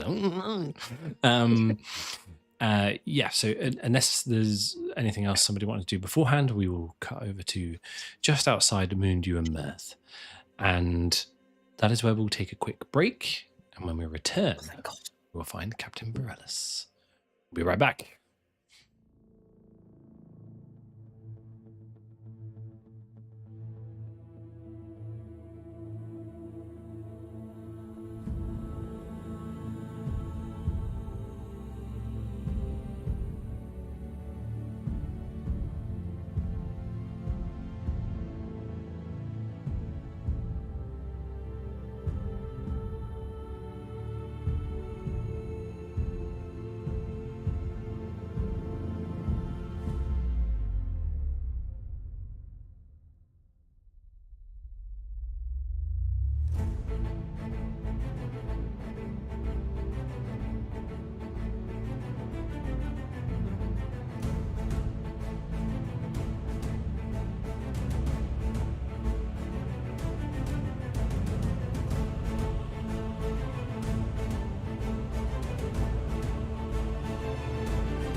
So, welcome back. You arrive at Moondew and Mirth in the morning, and you approach the entrance, and Shimmer, you get a tap on the shoulder, and as you turn, you see in full armor, fully geared, looking stronger than you've seen him before, Captain Virelis. Ah, welcome, friends. It's good to see you. You look well. Thank you. Yes, much needed rest. Certainly helped me out. I hope you've managed to keep yourselves entertained for the past couple of days. That's one way of putting it, yeah. Good. We don't have a great deal of time. There's somebody I'd like you to meet. Okay. And he will gesture towards the entrance of Moondew Earth and walk in. And I will follow. And anyone else who would like to follow. And Me. this place, just like you had seen it before, Captain Virelis marches through the tavern and down one of the side corridors to the left and into a small chamber that has shelves all along the side that are filled with these small bottles of the liquid like you've seen the moth drinking out of. And stood there beside a couple of barrels is a, if I can find it, apologies. Sorry. Is a satyr, a male. Looks to be roughly middle-aged, and he's wearing kind of what I would call middle-class clothing, a dark green tunic with a robe over the top, and it's got a little cape at the back. Doesn't quite touch the floor. Big, bushy beard, and this is the individual that you see.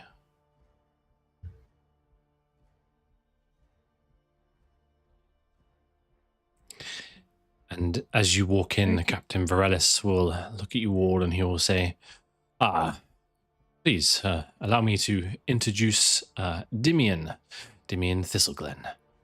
And Dimian will turn, oh, hello. My name is Dimian. It's a pleasure to meet you. And he'll go around and grab each of your hands with both of his hands and shake it vigorously. I'll go around all of you and do that. I hear you are the ones who saved the captain here from a terrible fate.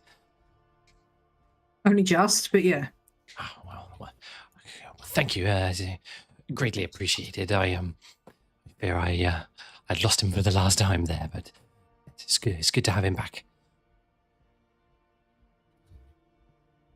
Yeah, he seems to have recovered well.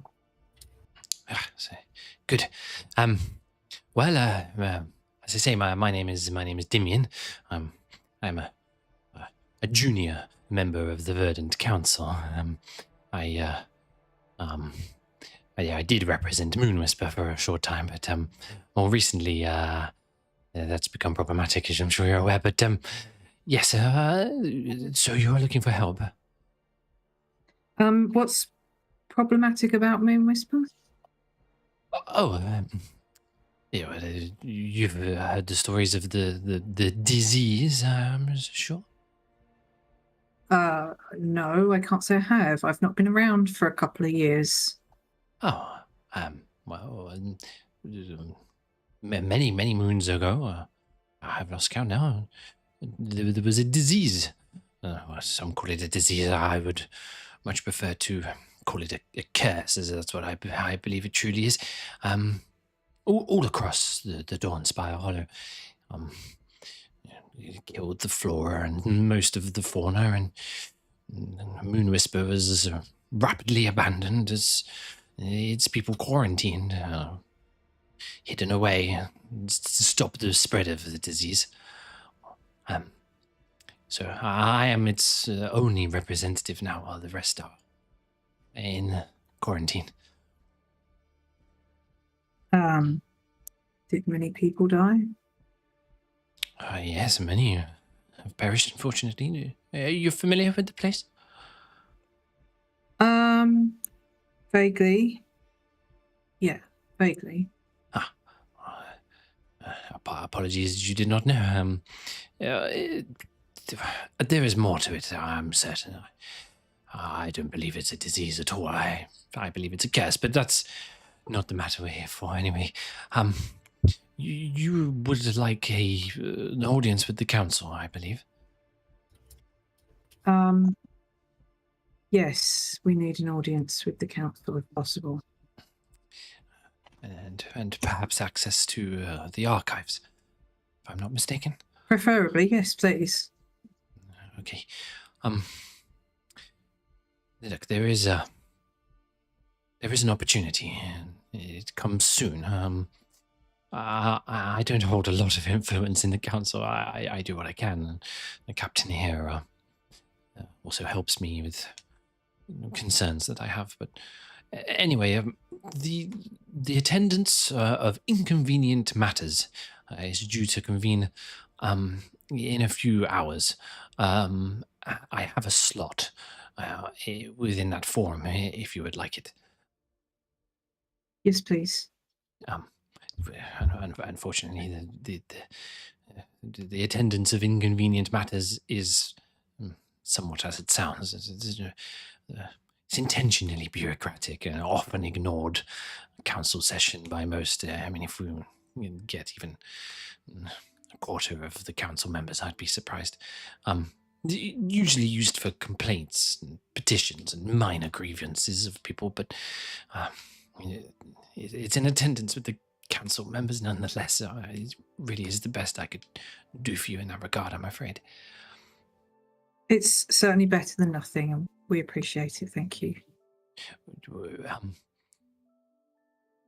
The captain here mentioned that you were perhaps looking to raise a question regarding Twilight Stalkers.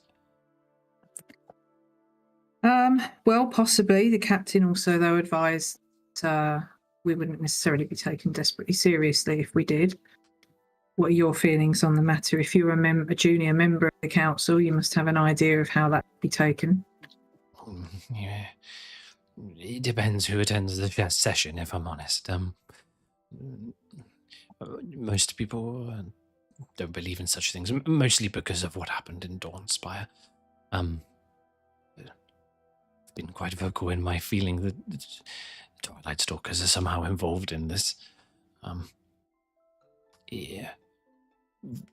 What happened in Dawnspire seemed to correlate in my mind to an attempt to force out the more exotic fauna of Dawnspire in an attempt to improve the capture rates, I suppose, of the Twilight Stalkers, if you catch my meaning. That's my opinion, anyway. Many put it down to more natural disasters, such as disease or something else, but I don't necessarily believe that. But yes. How long have they been quarantined? Oh, a long time. Many moons. Why has no one done anything about that? Well, my predecessor, he was higher ranking in the council.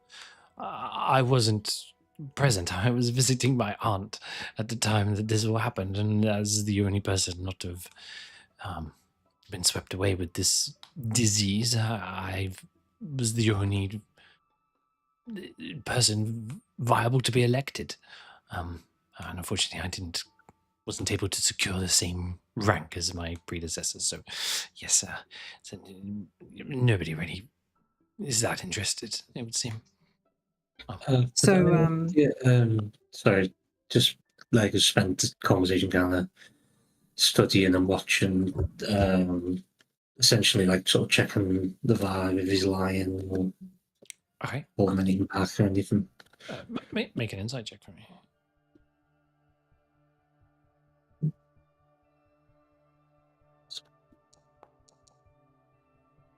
Yeah. 13. you can't tell whether he's lying or not. He definitely seems nervous.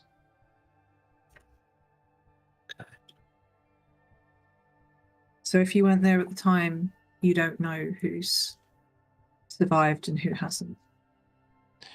Oh no, I'm sorry. I don't know.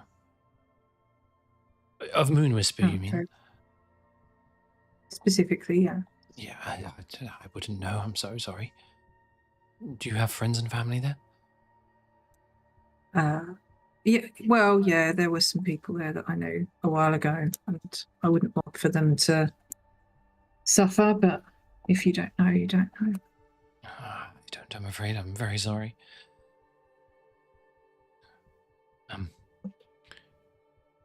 But anyway, yes, we need to provide the reason for you wanting to see the council with this slot I have prepared. You have essentially 5 minutes with the council, but we need to give a reason. Is there anything that you wanted to put in there? I wouldn't say put in Twilight Stalkers. You're not gonna get much with that. Well, we are looking for an artifact that's potentially very, very dangerous to the Feywild. And we're looking for a lead on that. Do you think that might get enough attention? Honestly, possibly too much attention. Maybe. What is the artifact? It's an obsidian shard. Maybe we put Lost Rock. Yeah, I mean it's not wrong. So yeah, if that's what you advise. I mean, it's not going to draw too much attention, but I can't promise that if you change the subject that it isn't going to just create uproar. This forum is not intended for serious matters. Hence the name. Okay, but that then we'll see what we get. Lost Rock. Yes.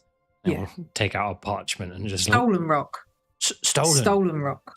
Yes. Yes, that's a good idea, actually. Yes, stolen. Not too abrasive, but not. Yes, that did. Yes, good. And and I suppose the captain here could be somebody who is supporting your investigation into said stolen rock. That's why the captain is going with you. Yes, good. Okay, that's that sorted. And the archive. You wanted access to the archives. Yes, my friend Willow did. Okay. The Enclave archives are difficult to get access to, but I have managed to secure you 1 hour of supervised access. For at least 2 of you. Thank you. That's very good. Should be helpful. No pun intended. The minor inconvenience is the access granted is during the same time as the forum. I think we can manage that. Yeah, I mean, I don't mind going down to the archive. I don't know, I'm assuming if you wanted access, Willow, we can both go. That's what you want. Yeah. Then the rest of you can see what you can get out of the council. Yeah, we'll lean on them. See what we can find out. Okay, so you 3 will go to the attendance of inconvenience matters and inconvenient matters, and the rest of you will go to the Enclave archives. Very good. Order of operations then. I will take you all to the Enclave archives, and then the rest of us will move on to the forum. Okay, very good. Do we have to leave now? To make a good time, I would recommend it, yes. Okay. Well, Is there something no one else else you has needed any other questions? to do? Or... No, nothing pressing. Captain Varellis will lend a hand onto Dimian's shoulder. It's okay, Dimian. There's no need to fret. He kind of just looks at him with a big beaming smile, like a child who's trying his hardest. Well, yeah, if you will follow me, then please. And he will lead you out of Moondew and Mirth and through the city streets to what you kind of start to gather is the center. And there is a large, very old looking wooden structure. It looks like a mismatch of construction. Like almost like 10 different contractors all got involved and had different drawings of how to build this thing. Or that over time it has collapsed and been rebuilt, but only in part. And he'll lead you up to these massive, crooked double doors, and all around the kind of where there are kind of cracks and missing planks in this building, you can see trees and plants seem to grow out of it. And he will kind of hobble up the steps and lead to the front door. Who is coming with me to the archives? That would be me. You do? Okay. If the rest of you wouldn't mind just waiting here for a moment whilst I take these two inside. Please follow me, and he'll walk through the door and hold it open for you.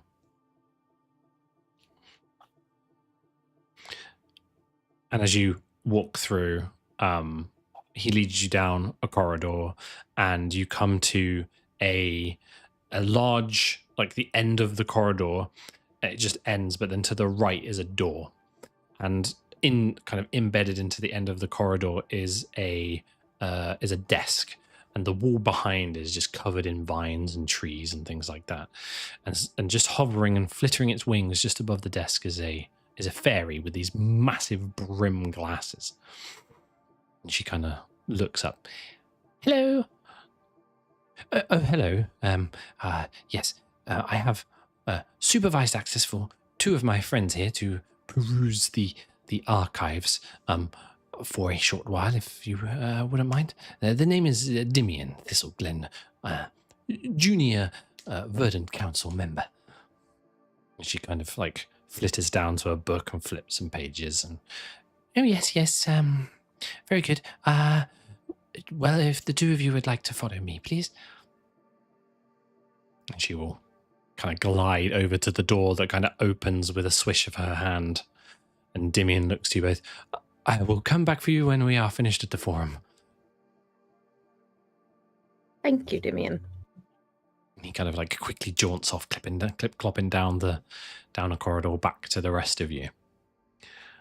Laboran and Willow, you are led by this fairy into this. Imagine the Eden. You know what the inside of the Eden Project looks like, right? Imagine that. No, it's like a. No. It's like a man-made rainforest with these big glass. Inside these big glass domes. But instead of big glass domes, it's all mismatched and fallen and crumbling wooden structures.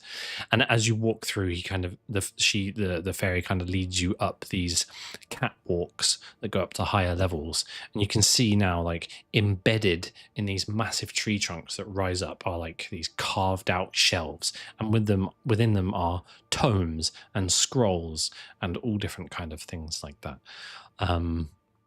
She kind of turns to you both. I will be following you around, but you have a short time to peruse. Anything that you shouldn't be looking at, I will let you know. Okay. Willow, do you know already exactly what you're going to be looking for? Are there maps kept anywhere specific, or are they just spread around? Oh, everything is just wherever it is. It's not particularly organised. Helpful. Thank you. Right. Well, you can. You can just see Willow's anxiety level rising at the thought of disorganized chaos. You can look for your maps. I'm going to try and find any mention of, I guess, the Twilight Stalkers, but it doesn't necessarily have to be by name, just like about poachers or any specifically targeting things such as unicorns and other beings of that kind of nature. Yeah. Yeah, that kind of thing. Okay, you've got 1 hour in this space. How much time do you want to spend searching for that particular topic? I'd say for me, it's only one other thing I want to look for, so I guess half. Half an hour? Yeah. Make an investigation check for me.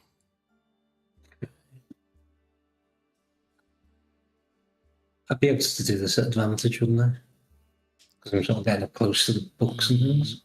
Can you have advantage while I'm hunting through stuff? If I find anything related to that, I'd kind of shout him. Okay, yep. Yeah, and that would give him advantage regardless of him being 30 inches away. Yep. 28. Okay, hell. You was that a nat 20? It was a 19. Fucking hell. You have a good look around. You kind of like go up another couple of catwalks, and you guys start to spread out a bit, and you can see the little fairies kind of like flitting between both of you as quickly as she can to kind of check up on what you're looking at. And you find a scroll, and as you pull it out, and it's kind of very dusty and it's very fragile, and as you open it, you find a note. It's not a very long or detailed note, but it appears to come from a scholar of the Starfall Enclave. And he notes an engagement that he has had with a peer of his from the material plane. And in conversation is discussing the location or potential location of an item that is only described as the Black Rock. The note then goes on to explain how the scholar spent some time doing some research and was able to find a passage in a particular script that referred to something known as Gibbet's Crossing and its association and now ownership or having been taken over by Twilight Stalkers. And he then promptly passed this information on to the scholar from the material plane. However, much time had passed, and the scholar was in close to old age by that point, almost forgotten that he had engaged with him in that instance. So it doesn't particularly do much in terms of layer location or anything. It just more talks about the Twilight Stalkers have control over the crossing. Correct. Okay. The other thing I was thinking of was, sorry, what was the name of that city called that was cursed or / diseased? A Moon Whisper. something? You would know it, I think. Shimmer, would he know it? Do you know that name? No, I don't think he would. He wouldn't. Okay. Yeah, I was just going to look into any records relating to Moon Whisper, particularly around the time of the sort of quarantine, and sort of look at what the information surrounding that is, see if there's anything more to it. Yeah. That's what I think he was insinuating. Yeah, make another investigation check for me.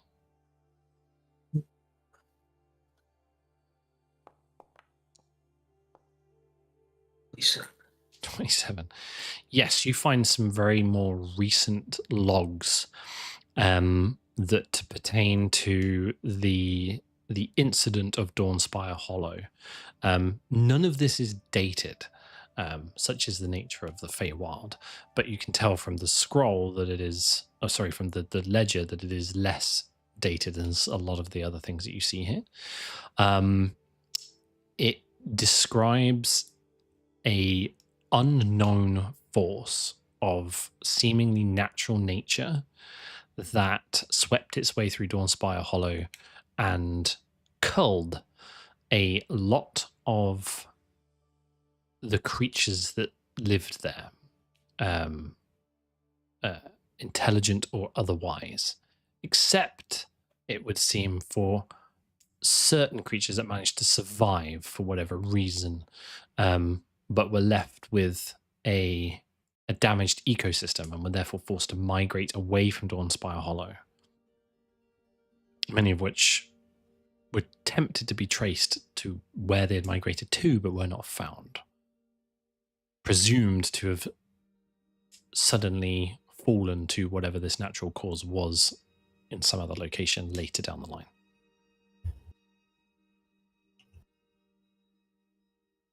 In the meantime, we'll come back to you in a moment.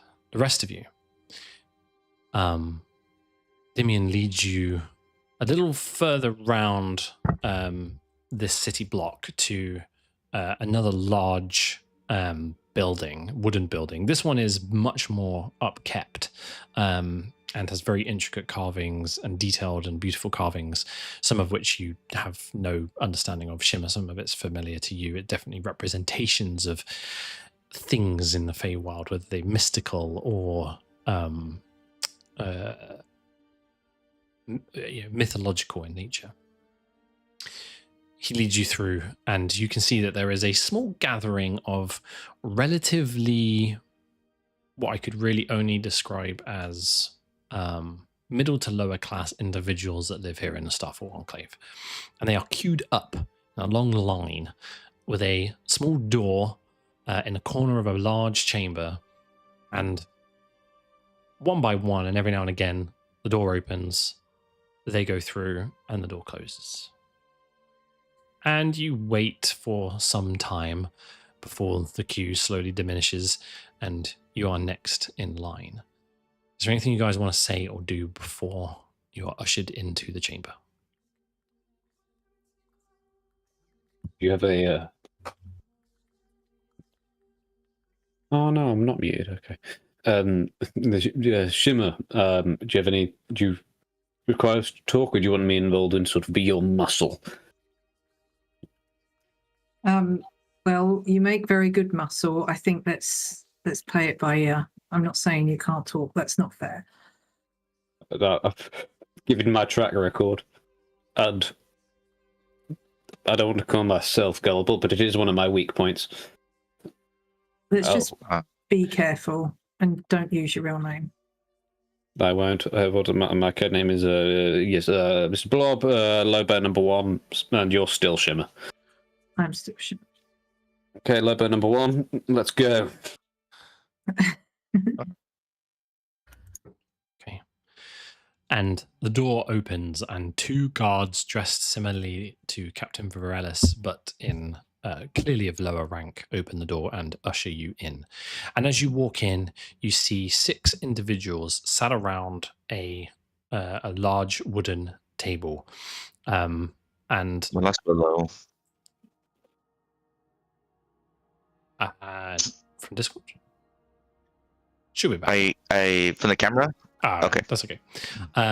These 6 individuals sat around a large wooden table, and the guards gesture for you all to stand in the center. Dimian does not follow you in, and Captain Varelis walks in, but steps around to the side and stands next to his guard and to one of the other guards and seems to have a quiet conversation with them. But as the 3 of you approach this table, the individuals that you find are a spring Eladrin who is sat at the center in one of the larger chairs. This place isn't particularly grand or fancy, and it's quite a small chamber, but she's youthful and serene, and with the kind of skin color of budding leaves, and her hair is made of flowering vines that kind of shift as she moves. There's a Furbolg there that looks very druid in nature. He's kind of stooped and moss bearded. He's got a large wooden staff that kind of appears to sprout mushrooms that kind of change color every now and again. He wears a robe that's woven from kind of fallen leaves and bark. There's a winter Eladrin here.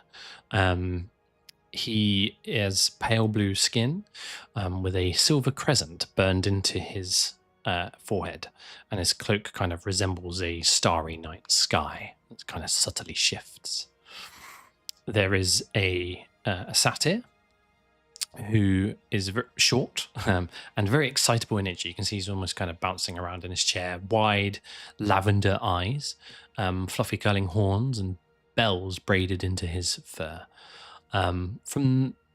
There's all kinds of smells, but you can get, he's sat kind of closest towards you, and you kind of get this faint smell of honey and moss from him. There's then an individual who is worrisome to you, Shimmer. They are a darkling, an individual who you would typically consider to come from one of the other realms less favorable and less kind. Very regal looking, veiled in black feathers and a bit of a moonlit shadow around them. His face is kind of barely visible, and when he speaks, his words seem to echo with these voices around the room. And the final individual is a summer Eladrin. Looks very much like Captain Varelis, although appears to be higher in rank potentially.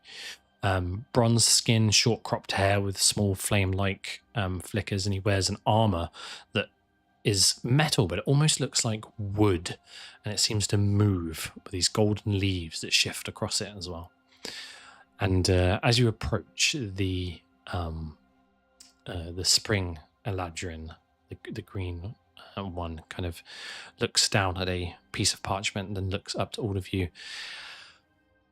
You are coming regarding a stolen rock. Care to explain? Manner of speaking. Yes, we're looking for an artifact, actually, an obsidian shard, which we believe garners great power and could be a real problem if it falls into the wrong hands. She kind of like gives a cocked frown and turns to the Furbolg and Thorn, are you aware of any such thing? You see he kind of is like flicking through papers on his desk and obsidian, you say? That's right. Nothing I'm familiar with. Any idea who might have stolen it?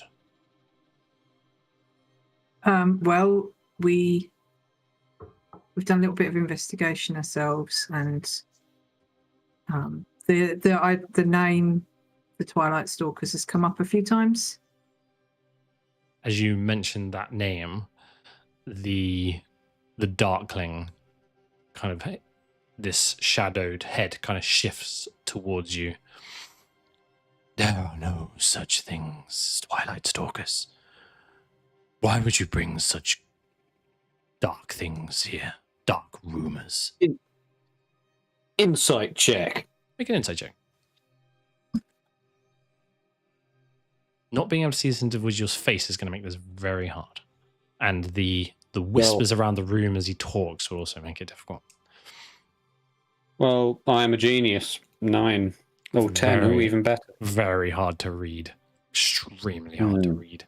You get nothing with that. Lexi leans towards Shimmer. I have no idea. That's par for the course. Thank you, Lexi, for that input. Well, I'd not heard of the Twilight Stalkers before we started looking into this obsidian shard, and the name has come up several times since, so I don't think that's a coincidence. Somebody somewhere is using the name, even if it's not the people that traditionally use it in folklore. the Summer Eladrin, the guard-looking individual, almost general-like in regards to in comparison to Captain Virilus, looks up from the table. Why are you looking for this shard? What does it mean? We're looking for the shard because we are concerned that other shards from the same obelisk have been... Well, we've come across shards in the past in places, planes, which people are trying to get their hands on for nefarious purposes. And we believe that someone somewhere is looking for all of them. So we want to make sure they're secure. We have reason to believe there's one in the Feywild. The chair of the meeting, the Spring Eladrin, says, "Yeah, this is a conversation far beyond this forum. What is it you expect us to be able to do about this?" We're seeking information. We were sent to you. It was suggested by Lyrel Silverhand in Faerun, and we need a lead. We need somewhere to look. We need somewhere to start. The Winter Eladrin, with the crescent moon burnt into his forehead, looks back to his peers. This is nonsense. This is not the type of thing to discuss at this forum. The Twilight Stalkers don't exist. We should not be entertaining this conversation. Whatever's going on in Dawnspire Hollow, you can expect that tenfold if we don't find this thing now. The satyr will speak up. Ever so sorry. What are you referring to? What is the connection to Dawnspire Hollow?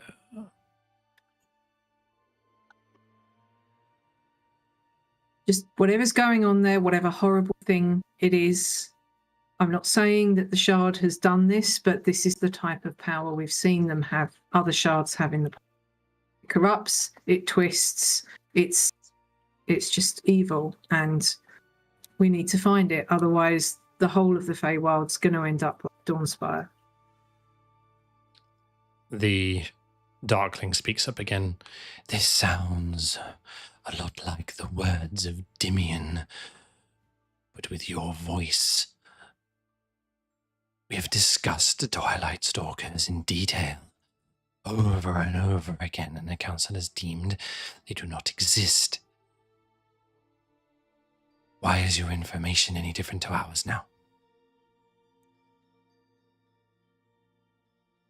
Because I've seen them. With my own eyes, or at least people who pertain to be them.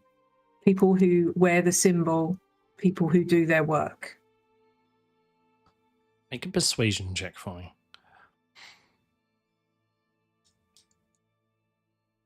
Come on, Shimmer, now is not the time to fumble it. 20, dirty 20. She says. Rolls a fucking 20. Find out what happens with that in a moment. Willow, cutting back to the archive. How are you spending your time? What are you looking for? I'm going on a map hunt. Going on a map hunt. I'm hopefully going to find a fucker. What are you... Is it going to be a big one? It might be a little one, don't know. Are you scared? Little bit. Oh. What are you looking for a map of? Keep it. Anything. I mean, yeah, ideally, if I could just randomly come across a map that just says, this is Gibbet's Crossing, that would be the dream. Mm-hmm. But I think anything kind of the Underdark to try and fight, even if it's just like locating like almost a tri-state area that could be Gibbet's Crossing, even if it's not specifically specifically marked as such. Mm-hmm. Make an investigation check for me. Where's my character sheet? How long are you spending looking for maps? Let's say How long? You cut out. 45 minutes. 45 minutes. Putting all your stock into maps. Please. Please. Damn it. 15 is not bad. You wander around and kind of like Laborin's still just in sight as you round a corner, and you can see the fairies kind of like looking over in your direction and seeing what he's doing, and then kind of flitters back towards you. And as you kind of walk around this corner, you can see that off to the side the catwalk has a set of stairs that lead down to a much darker part of this building. You can see just in the first kind of set of shelves that there appears to be long and artistically drawn scrolls that look like they may represent maps. Do you want to go down in that direction? I feel like there's going to be a fairy trying to stop me, but I will make the attempt. Okay. You start to kind of walk down these steps, and indeed, the fairy does quickly flitter over and get into your path. Really sorry. This place is off limits at the moment. Why? Well, the maps in this area are well, the Feywild is ever changing, and we do not want people to be misinformed.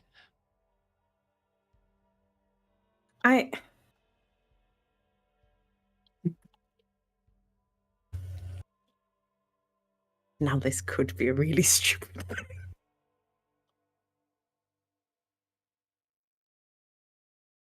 How many hit points does the fairy look like she has? Like, could I tell, like, is she particularly strong? Does she look like she's kind of weak and feeble? I'll make a perception check. Might have less than 5d8. Don't roll for it. Did you say perception check? Sorry. Yes, please. This is a very meta perception check. This is a very meta perception check. But it's not necessarily that I want to know our exact hit, but just like, does she look like she's a strong fairy? Does she look like she's just a little baby? Is it a particularly dense fairy? Is she particularly caffeinated? Yeah. The energy level on this fairy. What'd you roll? Dirty 20. A dirty 20. She looks like a commoner that probably has never seen any kind of scuffle or fight or combat in her life. And a large knock of some kind would probably do her in. This is potentially going to give Laborin some kind of PTSD. Willow would like to cast sleep. Roll for sleep. Guarantee? Yeah, okay. I mean, not if she's anything like most other Fey creatures. What'd you roll? Thinking of a commoner stat for. Yes, we do get advantage. So we can't be put to sleep. no, it's true. Yeah. The hell's up with that though? 16. You're going to have to What bear die? with me 1 second. Unless she's different, which I hope so. Yeah, because Fey ancestry, right? Like, you can't magically be put to sleep. I'm not convinced Willow would know that about a fairy, so No, you're good. No, yeah, I just forgot about that. That was a thing. You were speaking the magic words in common, right? I was just. Let's just say I did it in Halfling. We're going to take a wild stab that fairies don't speak Halfling. Bear with. I assume not. Don't get arrested. Seems very You've definitely rolled nervous. enough hit points. I am checking the Fey ancestry.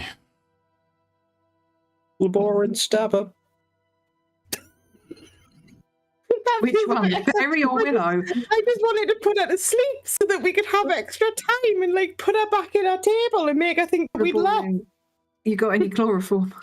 Fuck me, when I get stabbed.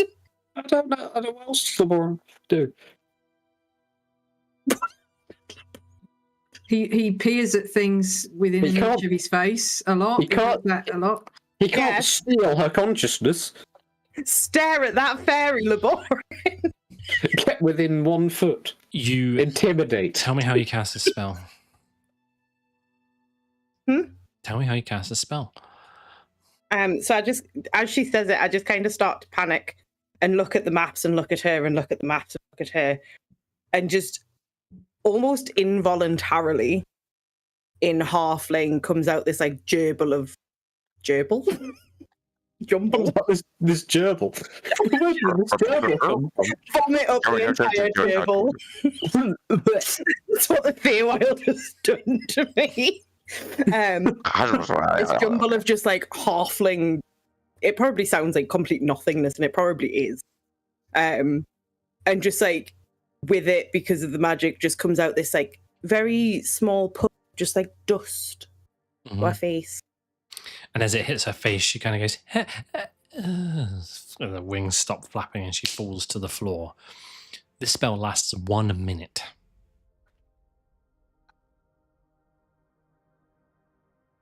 Grab your maps and run. Yeah, literally. Wait, how high was she flying? She takes 1d4 damage and dies, right? She wasn't high enough to die, to take any damage. In fairness, to be She for a wasn't 10 fairy, feet. like eye level with me Yeah. on She- a set of stairs, 3 feet you're high. only going to be like 2 feet off the ground. It was a total joke. I hope that wasn't considered.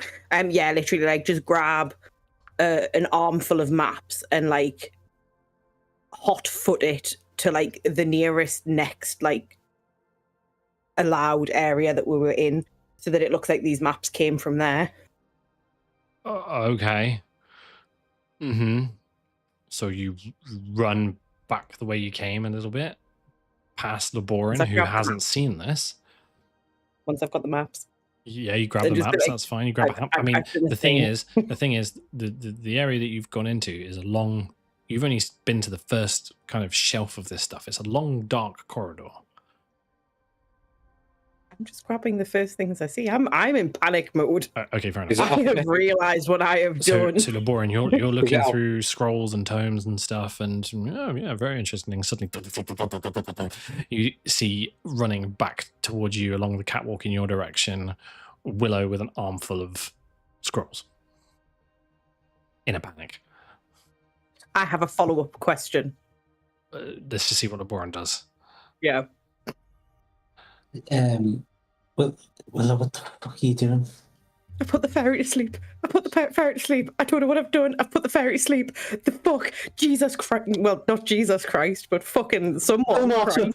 Ilmater. He's the equivalent. I've done a stupid thing. It just came out my mouth. I don't know what I did. She's not going to be happy in a minute. Why on earth?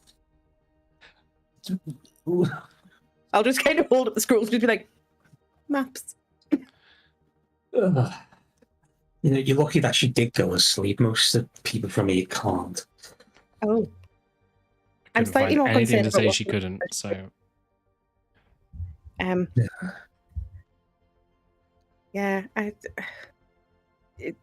if you've found something, I'd recommend writing it down, because we might be asked to leave. I found 2 things, and that's what I was out to look for. So let's go with your fucking maps. Come on. My follow-up question, will the scrolls fit in the handy haversack or not? yeah, Can I very quickly try, like, literally shove them in? yeah. Roll. Can you roll a D100 for me, please? Jesus Christ. How many seconds? You better hope that corridor wasn't alphabetical. I'm getting fucking 69. strong. Whoa. Nice. You're going to get a nice result from Number. here. Nice. For the internet number. Yeah. You guys hot-foot it out of these archives and back out of the main entrance. Where are you going from there? You can cast send into the other guys later. Let's just disappear into the city. Yeah, I'm just following him. Okay. You're looking to hide Laborin, essentially. Yeah. Okay. Pair of you make stealth checks for me real quick.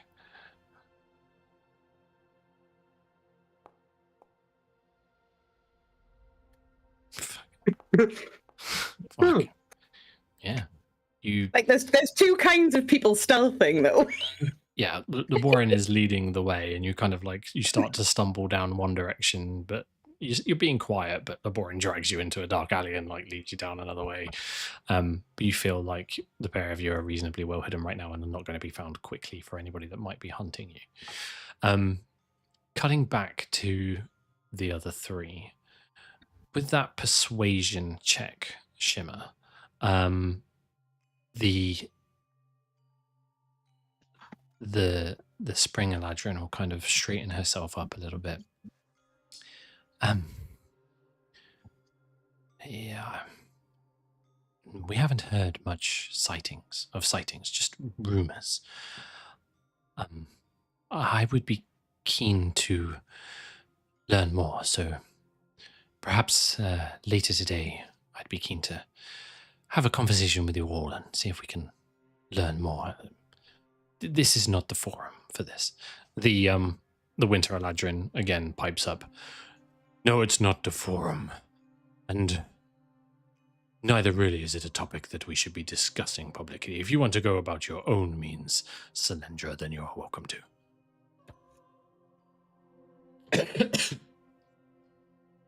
Thank you, Selindra. I would appreciate your time.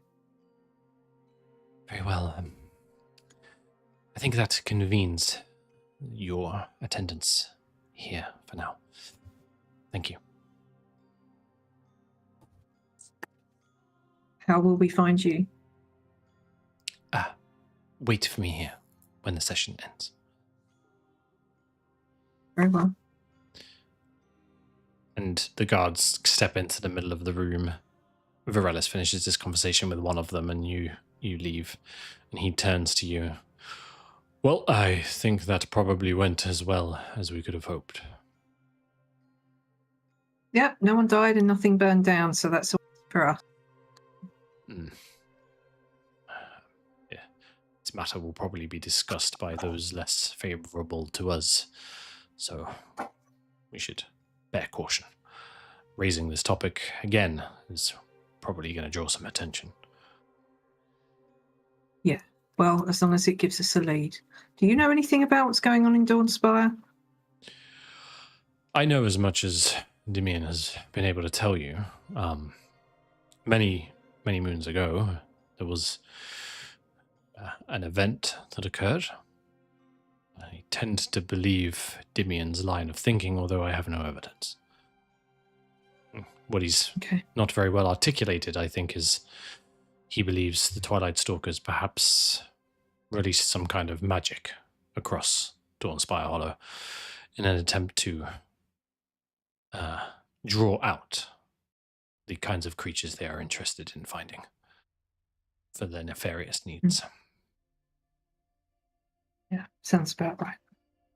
Unfortunately, this did have an effect on the village of Moonwhisper.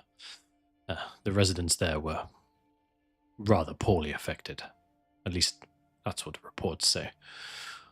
The residents there were quarantined nearby and have not yet been allowed to leave until the effects are no more. Poorly affected in what way? There's different reports on the matter. Most of it talks of painful death, bleeding from the eyes and the nose and the mouth for days before perishing. Smaller fauna has suffered much more quickly, therefore impacting the ecosystem and forcing out the kinds of beasts and creatures that the Twilight Stalkers are after.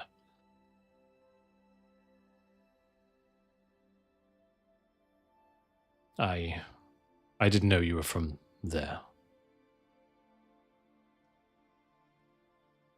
Yes, I am from there. That's where my family is. Was. I'm very sorry. We can only hope that they are still okay. Yeah, we can only hope.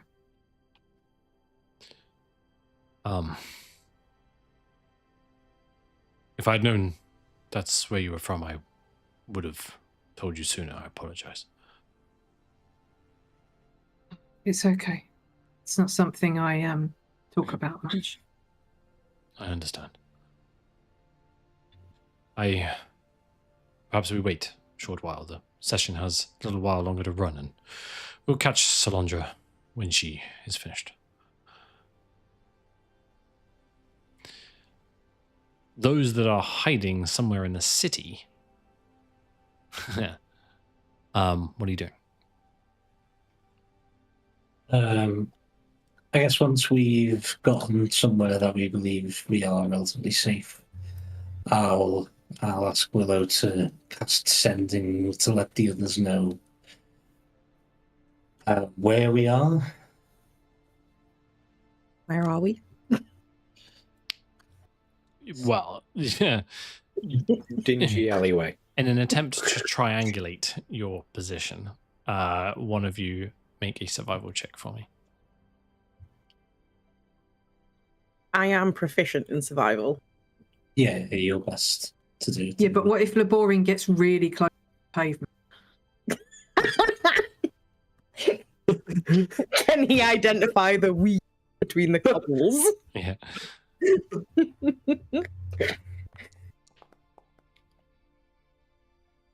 23. 23. It's good. It's good.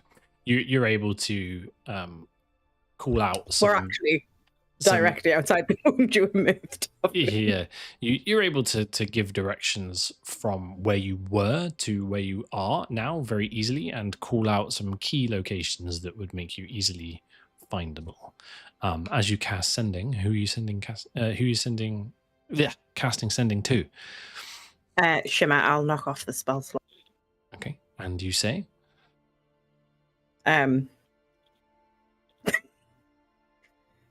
Did a stupid thing in the archives.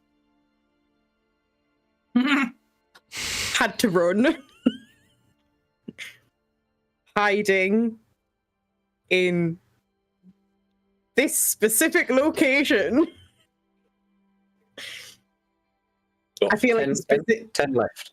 Yeah, I feel like the specific location probably takes up the whole 10 remaining. Right, left, straight, left. Do a loop. Yeah, make a U-turn when you get to the funny side. Okay. Shimmy, you can respond to that for free. Yeah, 25 words. I will say, for fuck's sake. Sorry, Mum. Sit tight, I'll come and get you. That's it. Okay. It's and you actually 25 words, Adam. I like using all of them. are you All going of to your go find them? fingers. Everyone else will suddenly face out of nowhere. And she'll say, how long have we got till this? How long till Bell? Yeah. Captain Veretta's maybe 10 minutes or so. Yeah. And how do I know how far this place is? Further than that. How much further? No, I'll tell you what. I will adequately describe said location to Lexi Baldwin and say, I don't mind whether it's Lexi Jr. or Wild Shape, but go and pick them up, please, and bring them back faster than Willow can. Giant eagle. Uh, Oh, okay. I'll stay here with you then, Jim. The Okay. giant eagle is going. You step Can Can it we out. carry stop? both of them? And you can carry one Lexi. Lexi. Easily. It'll be all right. It'll be all right for the time that you need. So you kind of like walk out, Baldwin, and kind of transform into this giant eagle and fly up above the city, and head in a general direction that Shimmer gave you. Make a perception check for me. Eagles have. Do eagles Are have have keen advantage. sight? Yeah, baby. Yeah, they do. If we're here, baby. Where the hell are they? That is the And also, question. rather than just sending the big gooey hawk, Baldur is utilizing one of his. Why does it look like this? Okay, there we go. And then perception. I'm keeping Junior with me. That 19. was so close to a 19. You fly You see- above the city and kind of survey the streets and the alleyways.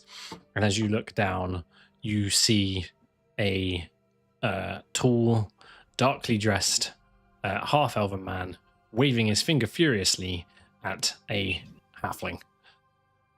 I think so. Okay, that has to be that. Super awkward if it's not us. The halfling has her arms full of paper scrolls. They're in the haversack. Oh, true. Different one. Okay, Next I just dive bomb.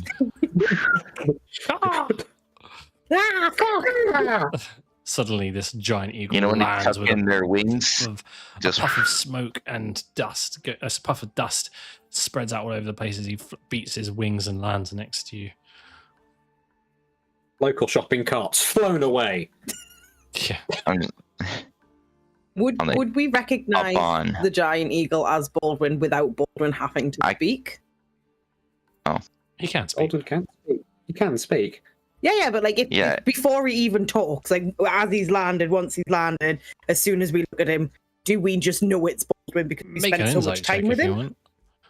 Yeah, it's an American eagle. It's It's RJ. Ah, yes, our very American favorite friend, Baldwin. it's a No. I've never seen this eagle before it's a in my life. bald eagle. America, It's a America bald is eagle. everywhere. America. Trump probably. You're here, dun, dun, dun, dun, dun, Suddenly, dun, the dun, the dun, dun. Feywild are red, white, and blue. Over my dead. Yeah, body. one of my talents, I have a flag. I have an American flag. Somebody screams freedom in the distance. Man walks by with an M16 strapped to his shoulder. It's Walmart. Wearing dungarees. Chewing a piece of straw. My other talent has a flag of "Do not tread on me," and So as this Isn't that the California state flag? unknown eagle Yes, that is a lands strip. next to you all, what are you doing? Surprise round sneak attack. Baldwin just throws a dagger instinctively. Baldwin. Cast sleep. Baldwin slows a dagger. Who Where's said Baldwin? Hey, I'm an eagle. Ah, I'm an you fucking did it. You fucking did it. I do it all the time. I've accepted it now. We need to have like a counter or something on ticks to whoever messes up names. Now we can keep track of it. Next time. We only ever can Um, do it once a session, so it's not so bad. True. But anyway, But anyways, I I'm just here. turn and look at it until he starts speaking, and I can acknowledge that it's Bond. Just like, okay, the Feywild keeps getting weirder. No need to fear. I am here. And now you instantly recognize the voice as Baldwin's. Just instantly, like, relax. I imagine it was fruitful. Well, that remains to be seen for Willow. Maybe. Well, are you flying us back to the town? Yeah, Shimmer let me know that you guys need to get picked up soon. So yeah, I got here as soon as I could. I appreciate it. Hop on. Yeah, get on. Are we going back to the tavern, or are we going back to the council building? I assume it's the tavern, right? No. Baldwin, where are we going? Baldwin 404 not found. But don't take us back to the council chambers because we just ran from there. Conceal yourself. Change it. Just take Oh. us to the tavern because that's presumably where we're all going to be sleeping. Yeah, And that's a rendezvous point. yeah. Did we Let's go. agree on- Okay. It's just you and me, Lex. The three Two of you. most Well, charismatic The three of characters you. in the party. Three Fine. most. We've got Junior as well. The three of you fly back to the tavern, quickly hurry yourselves in, and hope that nobody is on a search for you. Shimmer and Lexi, the final people that were waiting in line, finally leave, and then the line of council members begin to leave the chamber as well. And some of them, the Winter Eladrin and the Darkling, definitely give you a long stare as they walk on by. And the last one out is Solandra. And Can I say hello to each one of them individually? yeah, No, Adam. I want to gauge their reactions. I'm doing some investigations Okay. of their characters. the Darkling, I like it. The Darkling, you don't get a read on at all. But the Winter Eladrin definitely gives you a stern frown. Oh. An arf. And Solandra will be the last one out, and she will say,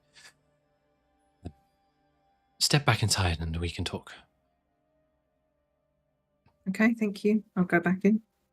Junior, you take watch. Solandra will then kind of sit on the table and kind of cross her arms and look at you.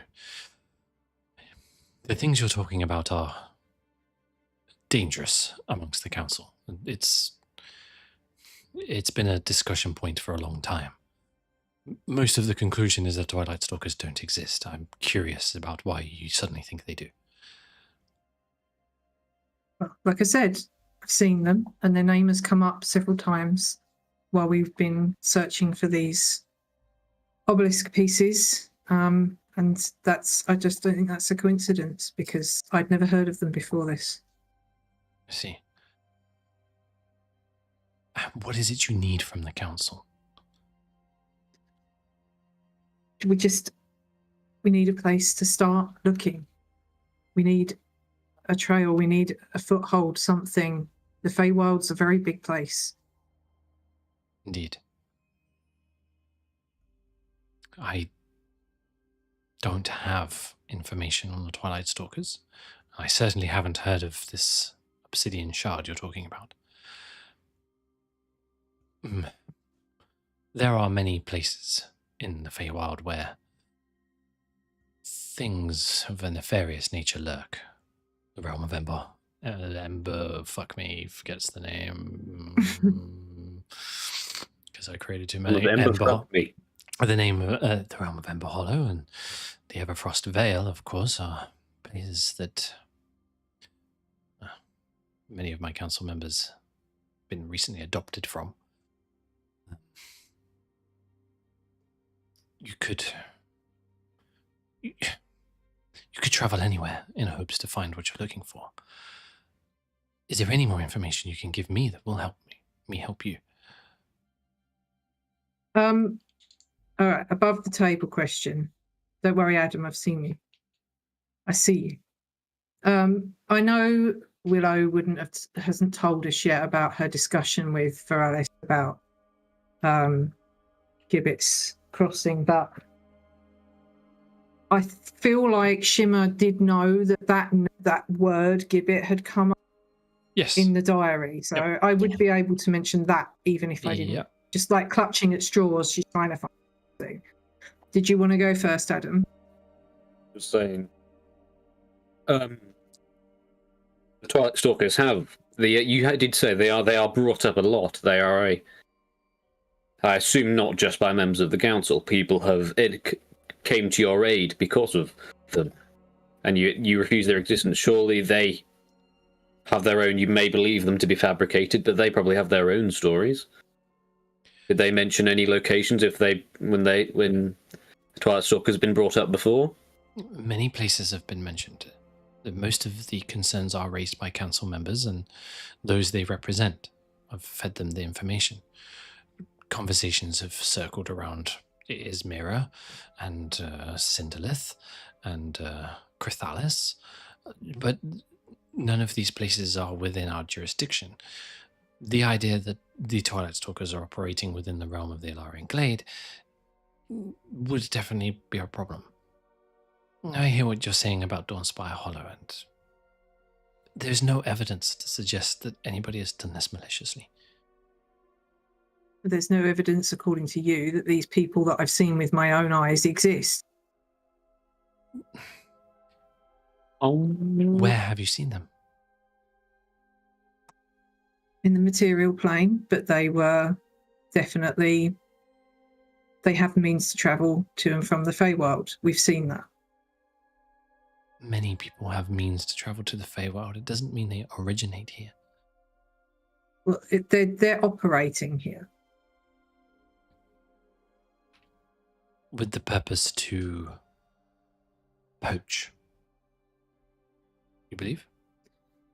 Primarily, yes, but their name has come up in relation to this obsidian shard that we are looking for as well.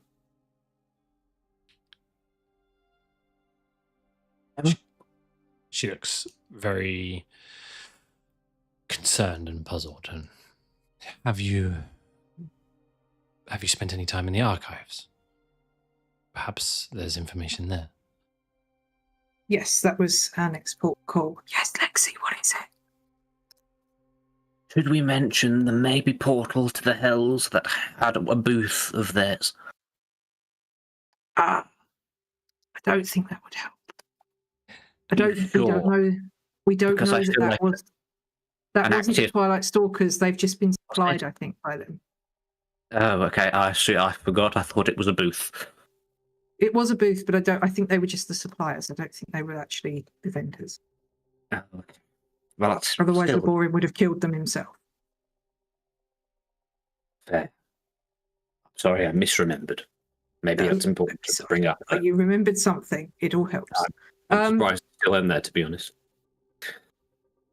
I'll say to her, look, I don't know if it means anything. It's a word that doesn't mean anything to me. But we've come across potentially the name of the Twilight Stalkers alongside the name Gibbet. We don't know what that means. Does that mean anything to you? I'm afraid it doesn't. Brilliant. If only there was someone in the world who knew. Yes. If only there was, then perhaps we would have the means by which to find the Twilight Stalkers and deal with them if they existed. Look, I want to help you. I think you mean well.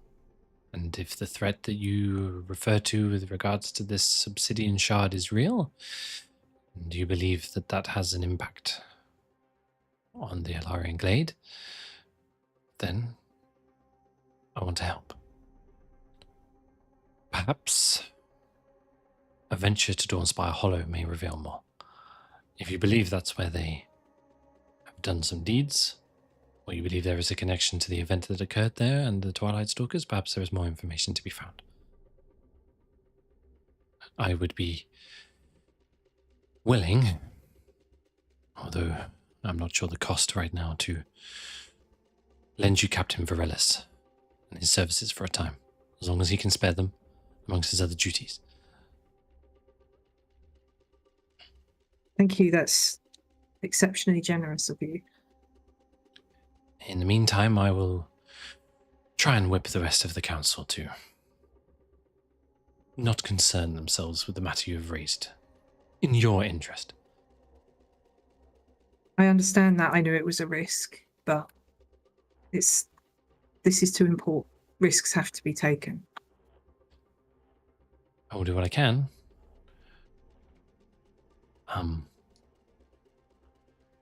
Perhaps we will agree a favor at a future time in return.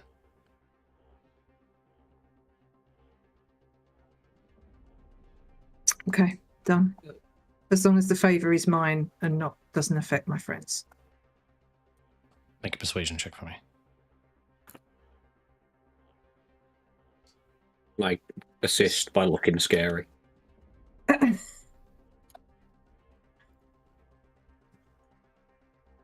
Oh shit, Shimmer. Still 19, I think. Still It's 16. 16. 16. Ah. Roll a 5 and get a 16. She looks at you. Fine. An agreement between you and I. We'll lend you Captain Varellis. I'll whip the council to gloss over what happened here today. In the meantime, you owe me. I will owe you. Very good. I received a message in between attendances that there had been some kind of occurrence at the archives. I'm required to investigate. So, I must be going.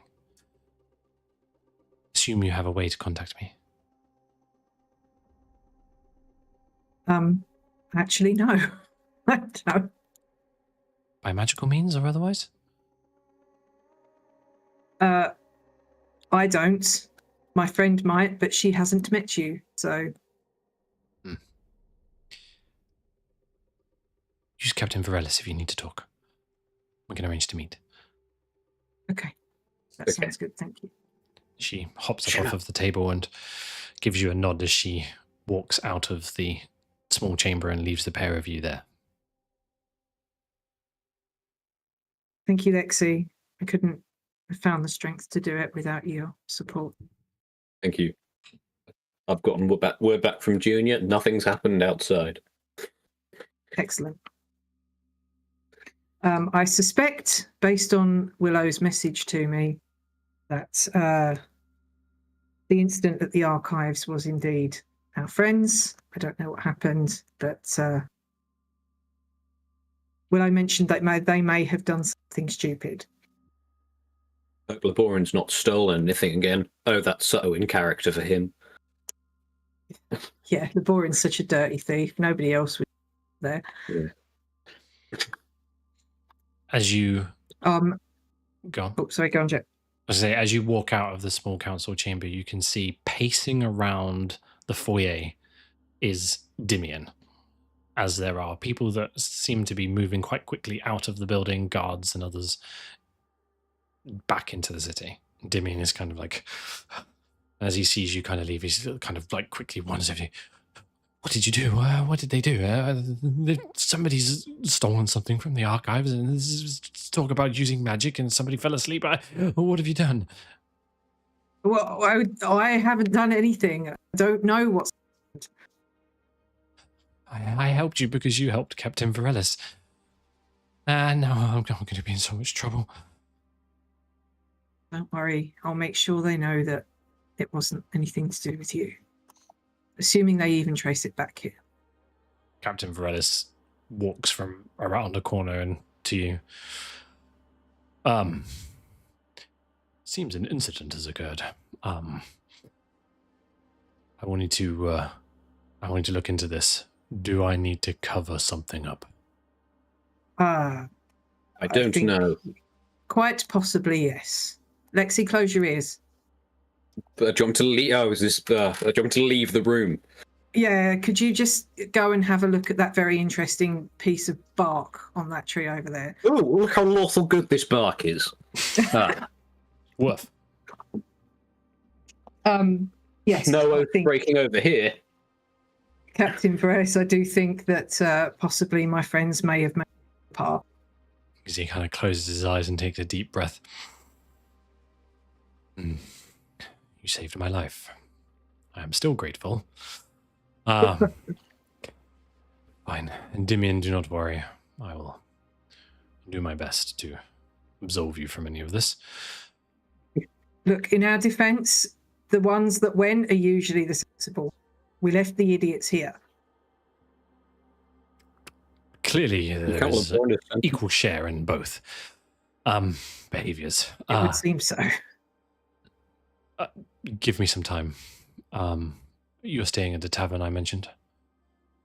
Yes, I mean, look, I doubt there is. It's probably best if we stay as far away from it as possible. But if there is something I can do to help with this, let me know.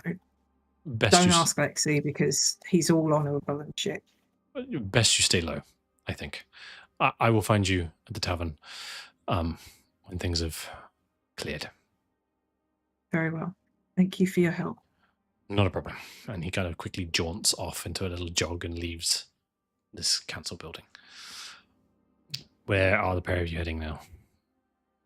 We need. I guess we would go back to Moondew and Mirth because that is where we left everyone. So. The others have gone to the other one, I think. Oh, have they? Mm-hmm. They've gone to the Gilded Whichever Grove. pub they're at, we're going to that pub. The Gilded Grove. In We'll go to fairness, all the I think we pubs all until just we said find the tavern, which Exactly. probably wasn't that I- helpful. The tavern. Shimmer, I saw a really I'm cool. being steered, so I have no fault in this. Shimmer, I saw a really cool bug on that underneath that bit of bark. Thank you for pointing Did it you? out. Was he lawful good? Oh man, he was saving princesses all day long. Is he your new squire?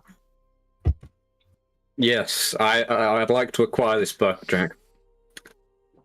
The bug is acquired. You have a Thank you. small. It's almost like a beetle, but it has a green and purple tint to it that seems to move across its shell. It's like shelly back. It looks like it could fly if it wanted to, but at the moment it just rests in the palm of your pseudopod. I shall name you Sir Percy. Do you accept this name, Sir Percy? It does not respond. I shall smith you a tiny sword.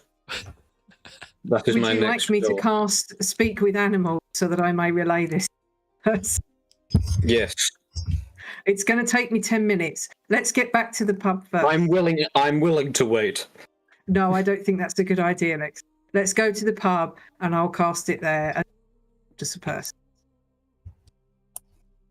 Okay, you guys make We it back need to the lay pub. low, and you are a bright pink. You're not very low. You make it back to the Gilded Grove, and as you walk into the entrance, you see the other three sat there.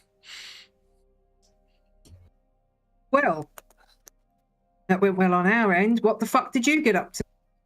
There's Yes. guards running all over the city now. The council. Yes, Okay. Willow. What did we get up to?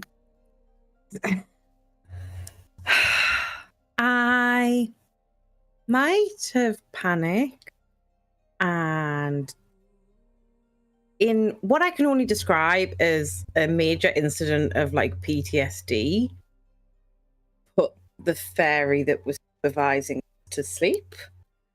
But in my defense, it was one fairy and not a room full of fucking goblins. And I may or may not, I will not do anything to incriminate myself.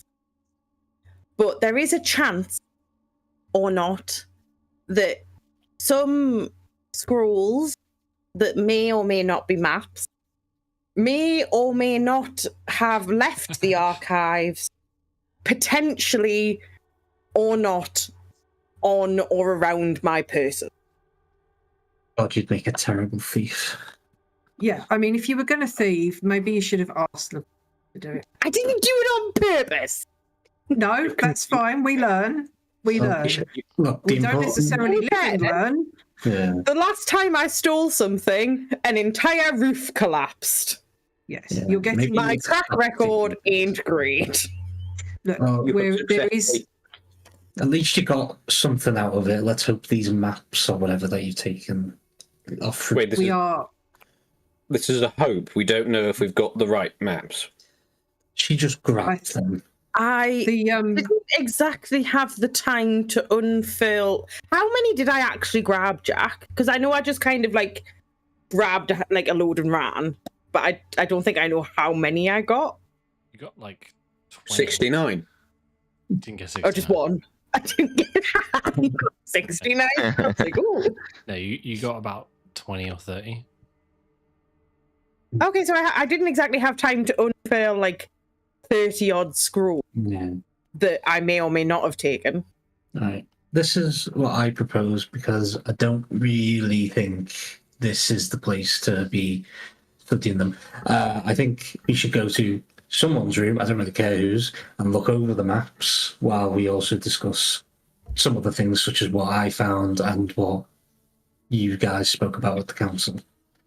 Yeah, I was going to suggest that. There is quite a hubbub outside. The people are looking into what's happened and looking for perpetrators. And you guys were the last fairy. I think it might be a good idea if we were off the public eye. Yeah. Baldwin's room has a table. I can put Junior in front of the door. Yeah, go on then. Let's go to that room then. Let's go upstairs. Baldwin have given us a table. Table in a room? Every room has a table, I think. Ours is an especially big one. For table sex.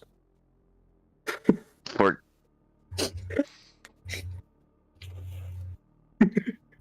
I didn't Yes, realize that there was for a table specific sex. size requirement for table set. Oh yeah, you need Definitely. right height, When you're a paladin and a druid, you need a big one. I mean, the right height, the right Lexi's width. height adjustable though. Yeah. Girth adjustable too. 10 feet long. It says it in my speech racial features. Are we upstairs now? Yeah. Yes, welcome to our room. Let me wipe off the So table. many inappropriate follow-up questions. Just save them. for, like,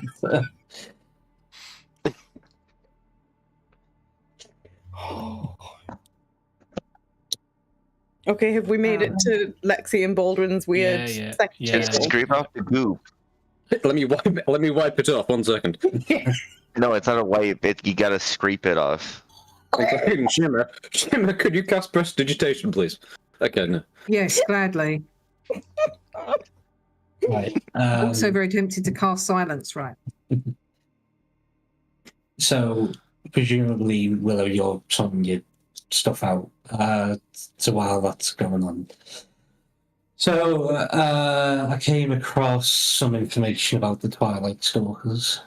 It appears that they are in control of a place called Gibbet's Crossing, which seems to relate to the obelisk. No information about where the crossing is, but at least we know that it's something to look for, and it crosses paths with both of our objectives. Secondly, I did find out a little bit about what's Doomspire? Is that the Dawnspire Hollow. Dawnspire, sorry. Dawnspire Hollow. I mean, yeah, it's pretty much as was said, really. Didn't find out anything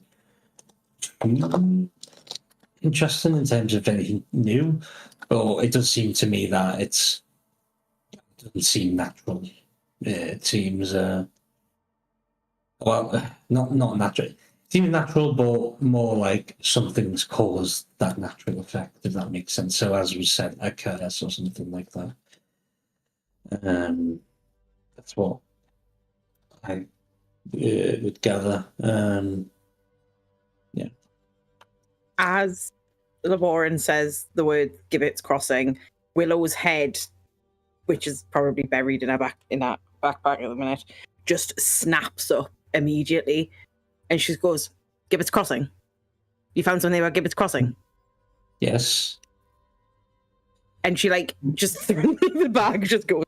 She does not give a shit anymore.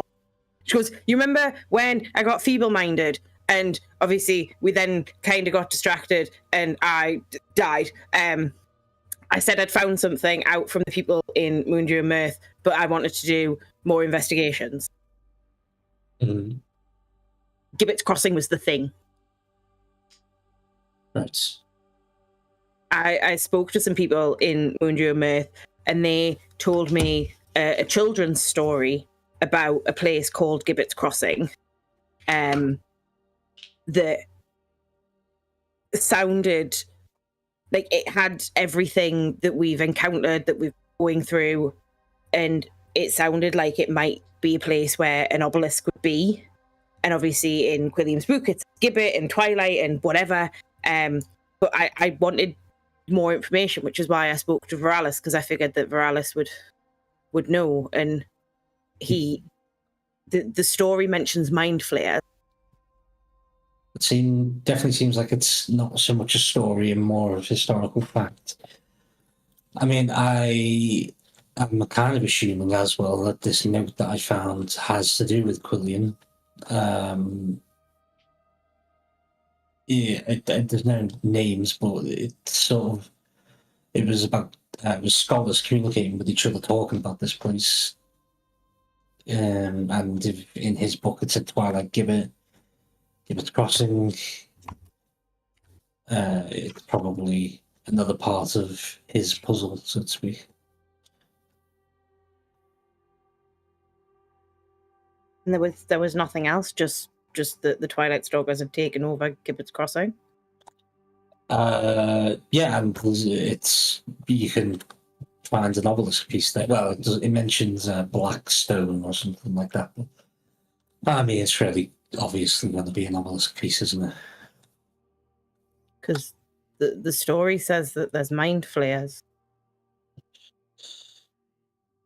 Well, let's hope that part's fiction. Well, the whole thing could be fiction, but it could also not. But if Gibbet, because they told me that Gibbet's Crossing wasn't a real place. So if it is a real place, that really tells me the whole story is probably going to be true. Or I'm more inclined to believe that it is. Probably is. I think these two scholars were communicating about this place specifically with each other years apart from each other. I'm assuming these people wouldn't be discussing children's fairy tales across decades of time.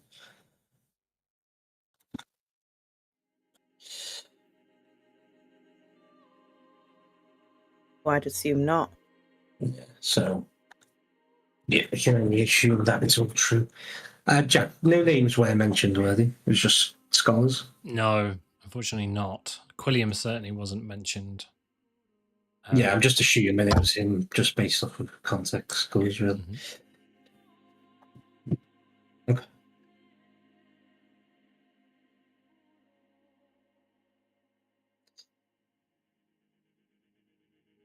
Well, I mean, at least gives us some kind of way to narrow things down. Because we can either, depending on who we speak to or how we go about things, we can follow the rabbit hole of Quilliam and see, which I think is less likely, but see if there's any further mention of him in any records, or going down and asking people about this Gibbet's Crossing, Twilight Stalkers, and so we've got like 3 avenues the way I see it in finding this place. Well, very much in the same vein as the story I was told is that people and the Twilight Stalkers, people don't believe Gibbet's Crossing exists. And the story I was told says it's in the Underdark. But they don't believe that there's a way to get to the Underdark from the Feywild, so I don't think asking questions is going to get us very far. Well, what about those maps? Well, that's why I wanted them, but I genuinely don't know if they're going to be the right maps. I'm going to have to hope for the best. I also put them in the haversack. Nor do I know what that 69 was for on the dice roll. Can I try and stick my hand in the handy haversack pocket and try and pull out the maps? Yep. One by one, you can pull out the maps. Like a clown scarf. Hmm Lexi's awful good scowl gets deeper every map that comes out, I'm gonna. and you notice he's holding an equally disappointed beetle. Every like 5 or 6 maps, Willow just kind of turns around. It's like, it was an accident. I will return them, probably. I'm gonna put everyone to work, kind of thing. As Willow's passed them out, I'll just pass them around and just say, like, you look over them, and I'll obviously take some myself as well, and hopefully we can find them what we want. Yep. So, perusing through these maps, well, perusing through these scrolls, some of them are maps. As described, the archive is not well organized. But so there are maps. Some of them are of settlements in the Feywild, mostly ones from the Alarian Glade. You see a very tattered and worn map of a place called the Scorched Expanse, which appears to be some kind of a desert, and you can see that within the map there are these strange swirls that cross the entire thing. It mostly looks like dunes and small pockets of dense cacti, but there are then locations of caves and things like that, and one of them appears to depict a dark brown dragon-like figure that hovers around this cave. Another one appears to be almost like a blueprint, I suppose, of an island with a settlement in the center, and you can see that there are these very straight lines that are drawn north to south across the entire island, that are then cross-marked at distinct but equal distances from each other all across the island. There is another map of a cracked land that appears to have kind of molten rock drawn through it, and then there are it's then gridded, and in the grid there is like different colored markers, and the map says Survey of the Glint Grove. And then there is one scroll that is not a map, and it simply says, and this is what you rolled for, whether or not you picked this up with a percentage chance. It's a fragment of a larger document. Perhaps it's an accompanying appendix to another map that is not with it. But it calls itself the Scroll of Waymarked Routes. And in there is some text that reads the following. And I'll send this to you afterwards. Thank you. In the age before the Court of Dawn fell silent, there stood a flame-licked vale behind the peaks of Cinderlith. They once called it within the Ember Hollow. It's a realm orphaned by time and smothered in ash. The roots of its sorrow were buried deep beneath a cradle of black stone and ancient heat. Travelers who passed and mortals from the material realm named this place Gibbet's Crossing. Travelers beware. Though the mountain paths are choked with briar and misdirection, the veil is thinnest where the moonlight forgets to shine. There, amidst stone gallows and whispering wind, lies a crossing, and within it gibbets swing from the walls. Gibbet in form and in name. More than just a place, but a scar.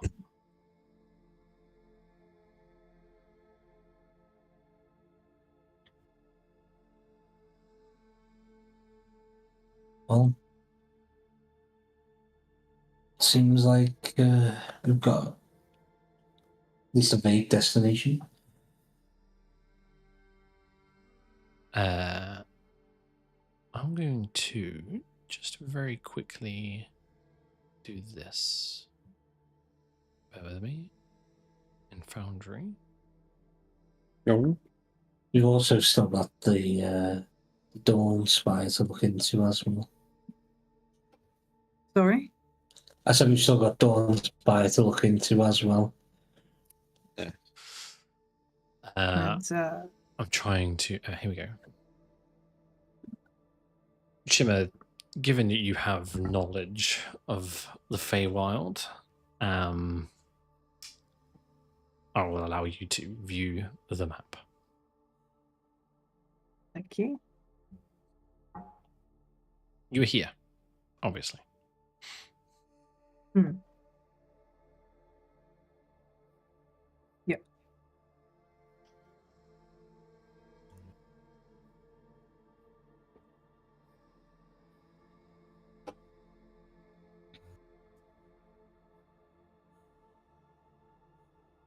I'm going to need you to send me the text before any of that makes any sense. I remember what you said. That's fine. Yep. So the bit that from the extract from the text that would probably ring out to you is Cinderellith, Mm-hmm. which you will find to the north. Yep, I see that. Yep. So, you know about the Feywild, which think would be best? Dawn Spire first, or it's Cinderellith? Well, I don't think my knowledge of the Feywild means a damn thing. We know that Gibbet's Crossing is everything points to there for the shard, but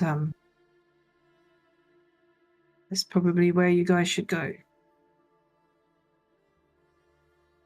What about Dawn Spire? I have to go home and I have to see what's happened. But it's in the opposite direction, so you guys will have to go get the shard without me on this one. I can't. After what I've been told, I can't not go. I have to see if my family's still alive. Sorry, do I know that Dawn Spire is your home? You do now. Do now, okay.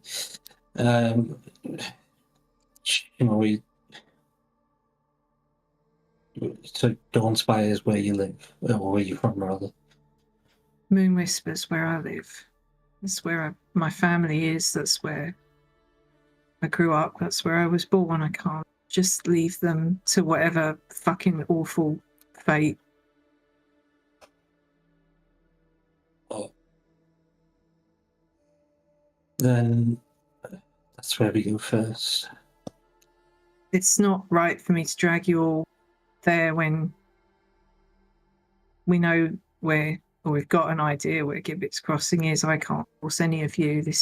It might be my home, but you will need to make your own decision. I have to know what's happened to them. I have to know at least if they're alive still.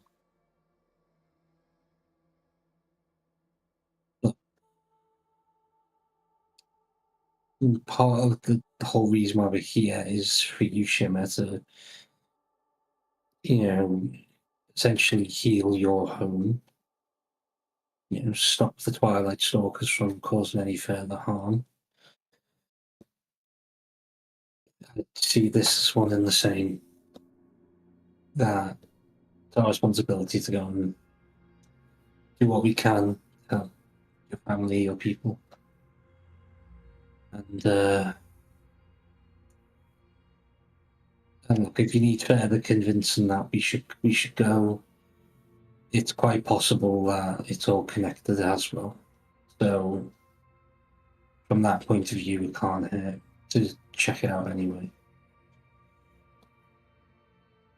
Well, I appreciate that, Laborim, but what does everybody else say?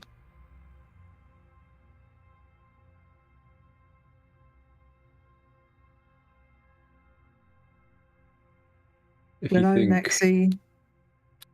if you think I plan on, it was always my intention. As soon as I heard about it, this the settlement of innocence in, well, I don't know all of them there, but it's a place where people are suffering, and I'd like to remedy that. Even more now that I know its importance. I shall try my hardest in healing it, smiting whatever evil may corrupt it. Doing so would be against both my oath and my nature to ignore it. Thank you, Have my Lexi. thought.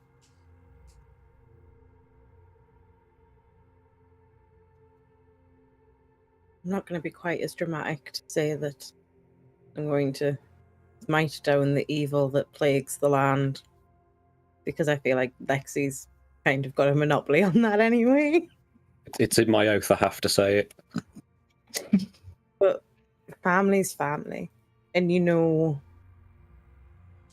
that if you're worried, we're worried.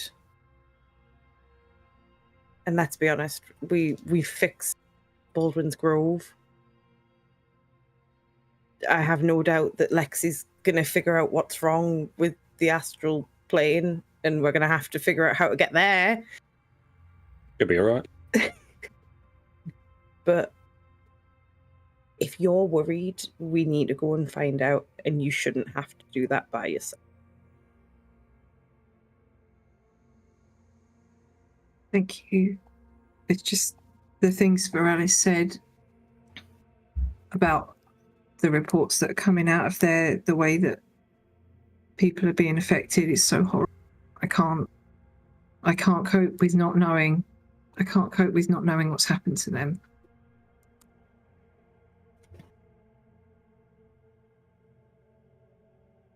Especially after the way I left, I can't. I need to make peace one way or another.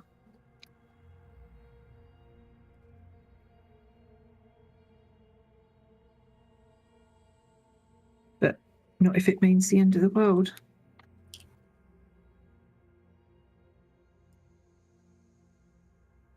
Based on the scroll that Laboran found, I don't genuinely think that the shard still being at Gibbet's Crossing is a high likelihood.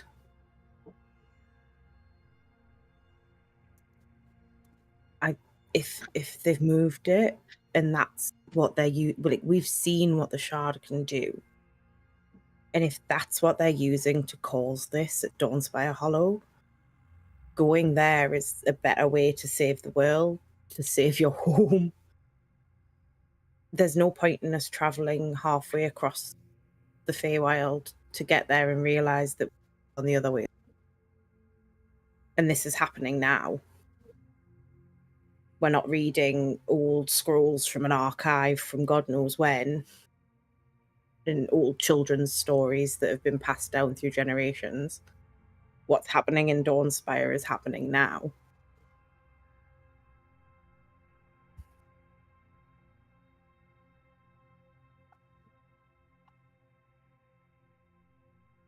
Thank you, all of you. I can't tell you how much it means to have a family around me at a time like this. I never could have imagined that such horrendous things would be happening at home.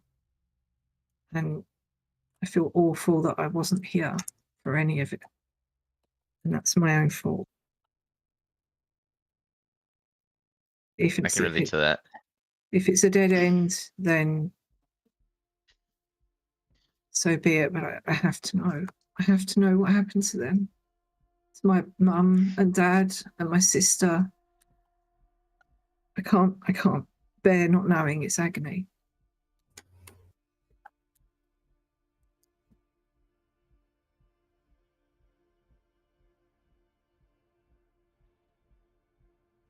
Lady Shimmer will just kind of try as best she can to gather everyone to a group hug. He will My assist. favorite. Lexi's the group hug master. Indeed. 10 feet reach, baby.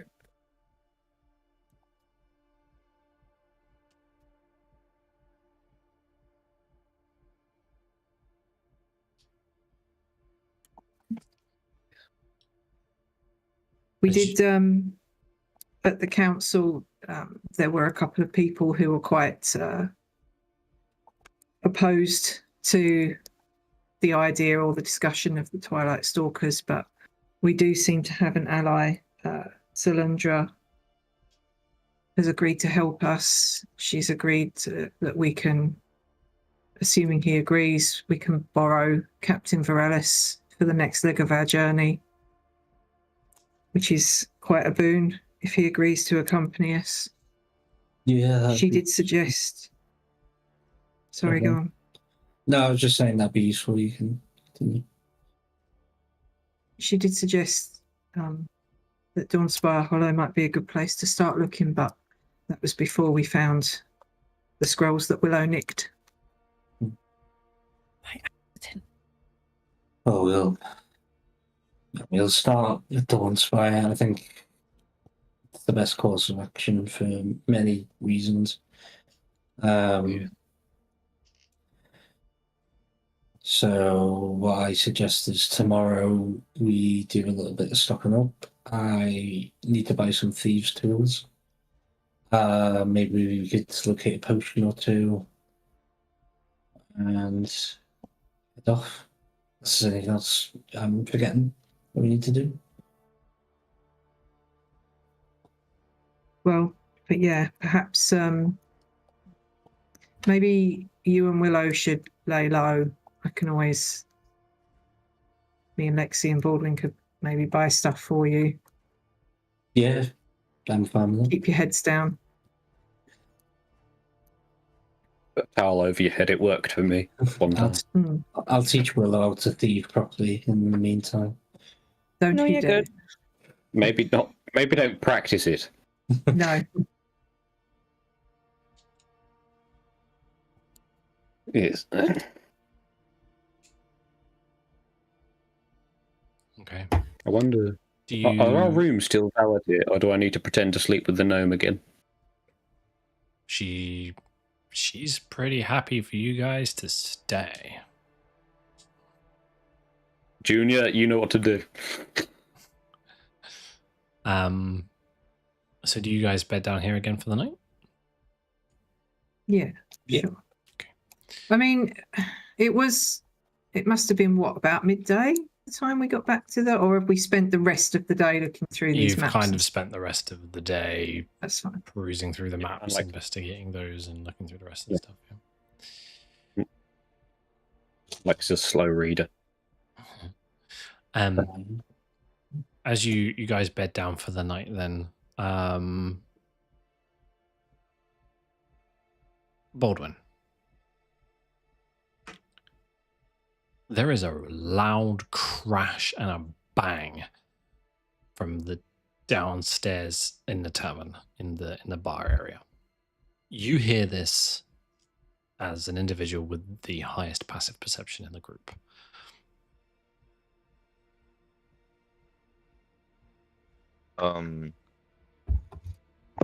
Okay, I wake up Lexi, because we're sharing the same room, right? Yes. Okay. So yeah, I wake up Lexi. Hey, Lexi, I hear a commotion downstairs, which is probably Yes. probably some trouble. Peril. There's someone in peril. I will save. Hey, your eyes are on the back of your head. You gotta move them to the front. I don't have eyes. Those are cucumber strips I put on during the night. Oh.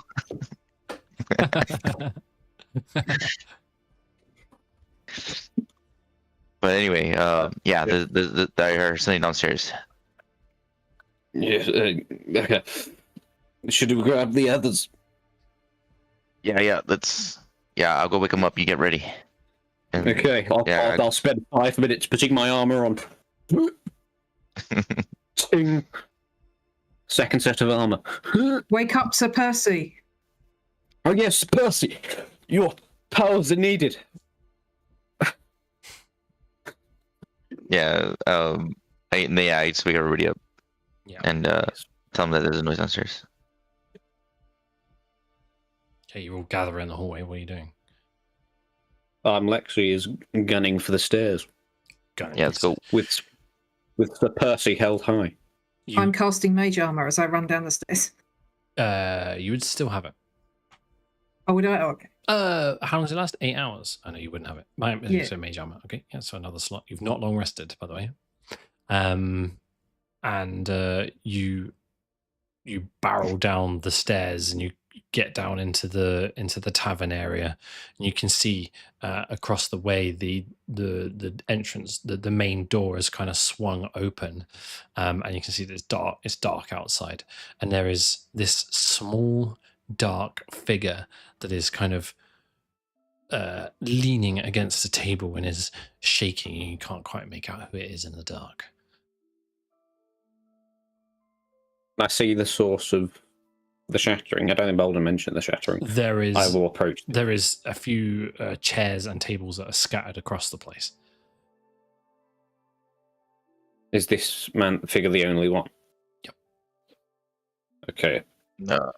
And it's too dark. Like even with dark vision, we can't see You can what make it is out or who it is. Make a perception check for me then, Baldwin. Yeah. Okay.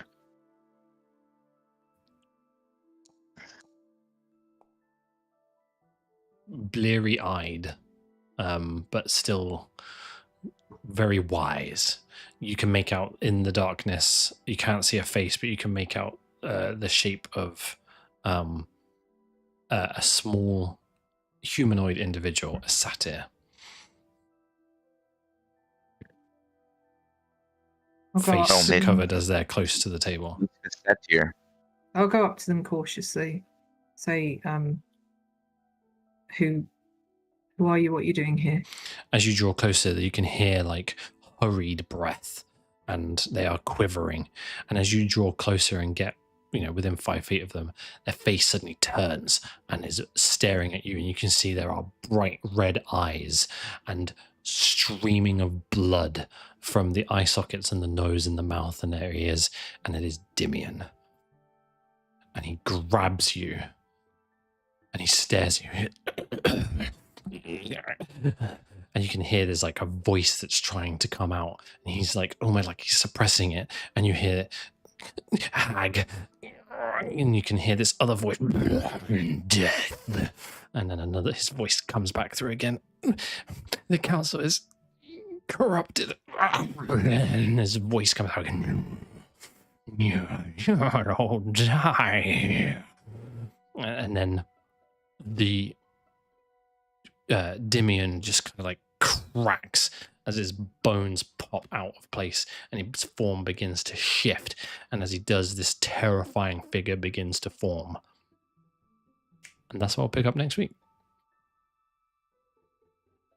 Thank you very much. I'm back. A vigilant blessing. Yeah, cast it as you're running downstairs. Yeah. Can't hear. Can't You you? can't hear any of that. It didn't happen. I'm going to punch Lexi in the arm and cast blessing as we go down. Or as we walk Vigilant past the blessing, your boy. Yeah. Why does Lexi? Oh, well, hey! Because No, Lexi hasn't been mean to me. I've been mean. You're the one who put Mary to sleep. I'm lovely. Anyway, goodbye, everybody. We'll see you next week. Later.